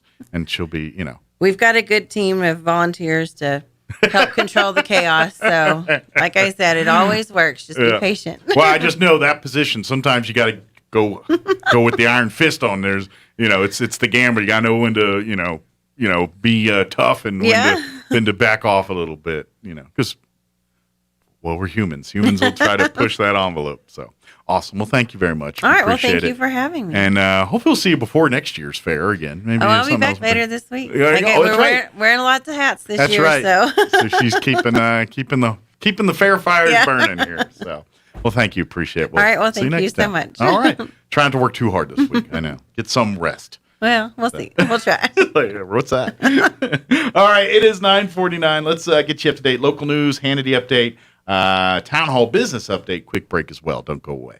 Now for a Pecos Valley news update, I'm Jared Cirillo. An update to a developing story over the weekend. Chavez County Sheriff's deputies helped with a mutual aid call out of Lincoln County. Out on Pine Lodge Road, deputies helped with the search and rescue of a missing 6-year-old boy who was reportedly swept away by floodwaters. Lincoln County Emergency Dispatch reported the scene was between mile marker 27 and 38, where the water flooded the roadway, forcing the pickup truck to flip over in the floodwaters. Again, the boy was eventually located and is now safe.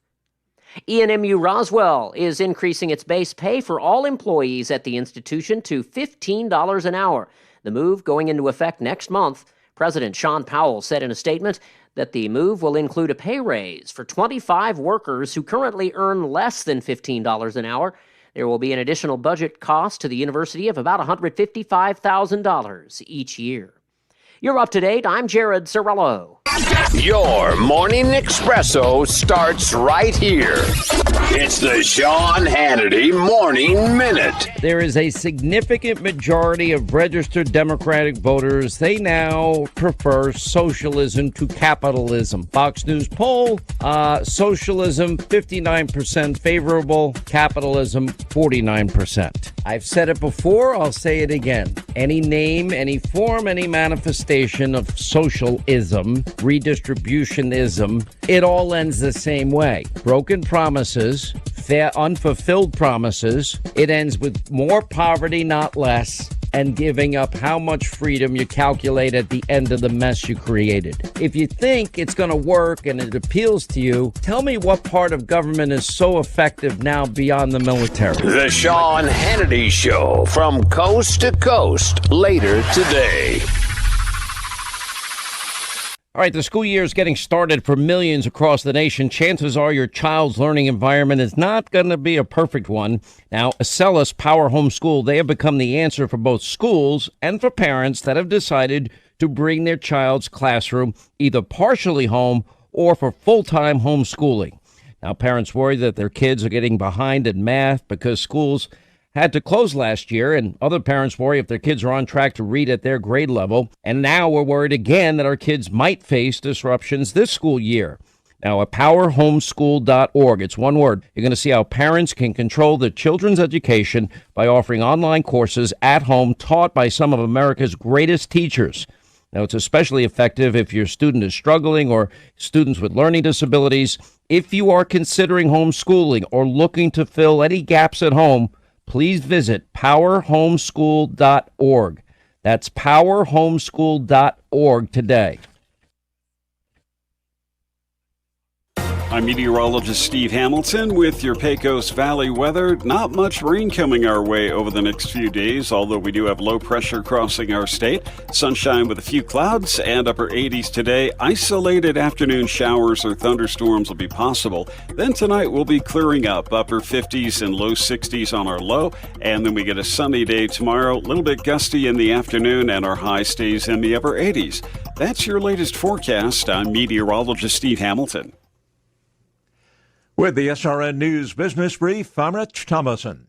The nation's business economists now expect slower economic growth because of the coronavirus Delta variant. In a new survey, the National Association of Business Economists now expects full-year economic growth of 5.6%. That's down from its previous forecast for 6.7% growth. At the same time, economists believe the U.S. economy could improve more quickly next year as vaccinations become more accepted. They also predict inflation should remain at elevated levels through the rest of the year. Correspondent Greg Clugston. It was a mostly lower open this morning for Wall Street. The benchmarks mixed in mid-morning trading. Google is headed to a top European court to appeal a record $5 billion EU antitrust penalty.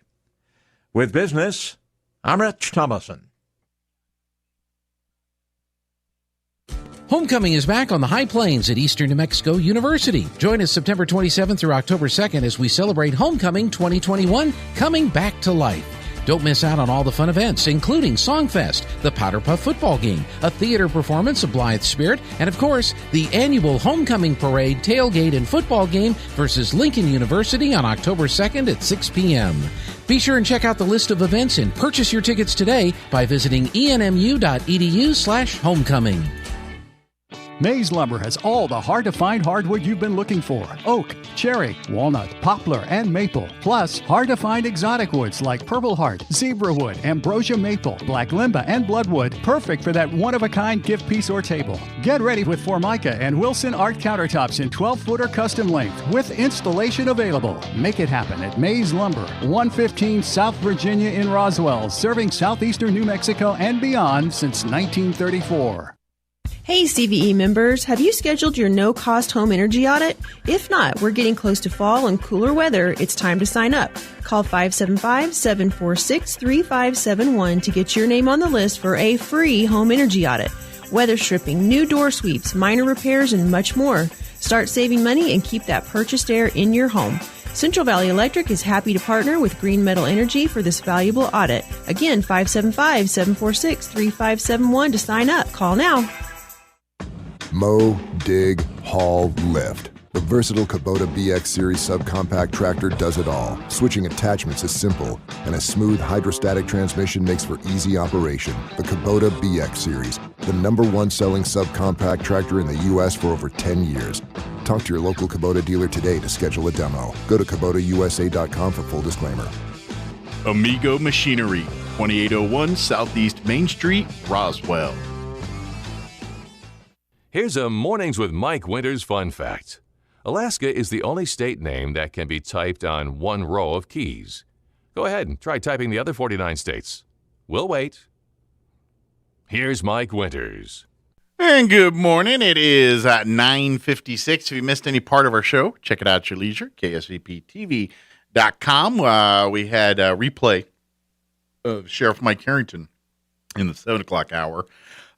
In the 8 o'clock hour, sorry, hiccups. We had Amy McVeigh-Tejas join us in studio. She was the winner, or earned, the Leadership Roswell Alumni Association, their people of their leaders award, leadership awards they do every year. She was our Commitment to Youth winner, and so she joined us in studio. We also had on the phone Troy Hayes, who is him and his family are the folks behind the Troy Hayes Trust, the scholarships that the Historical Society has been charged with making sure gets distributed and things.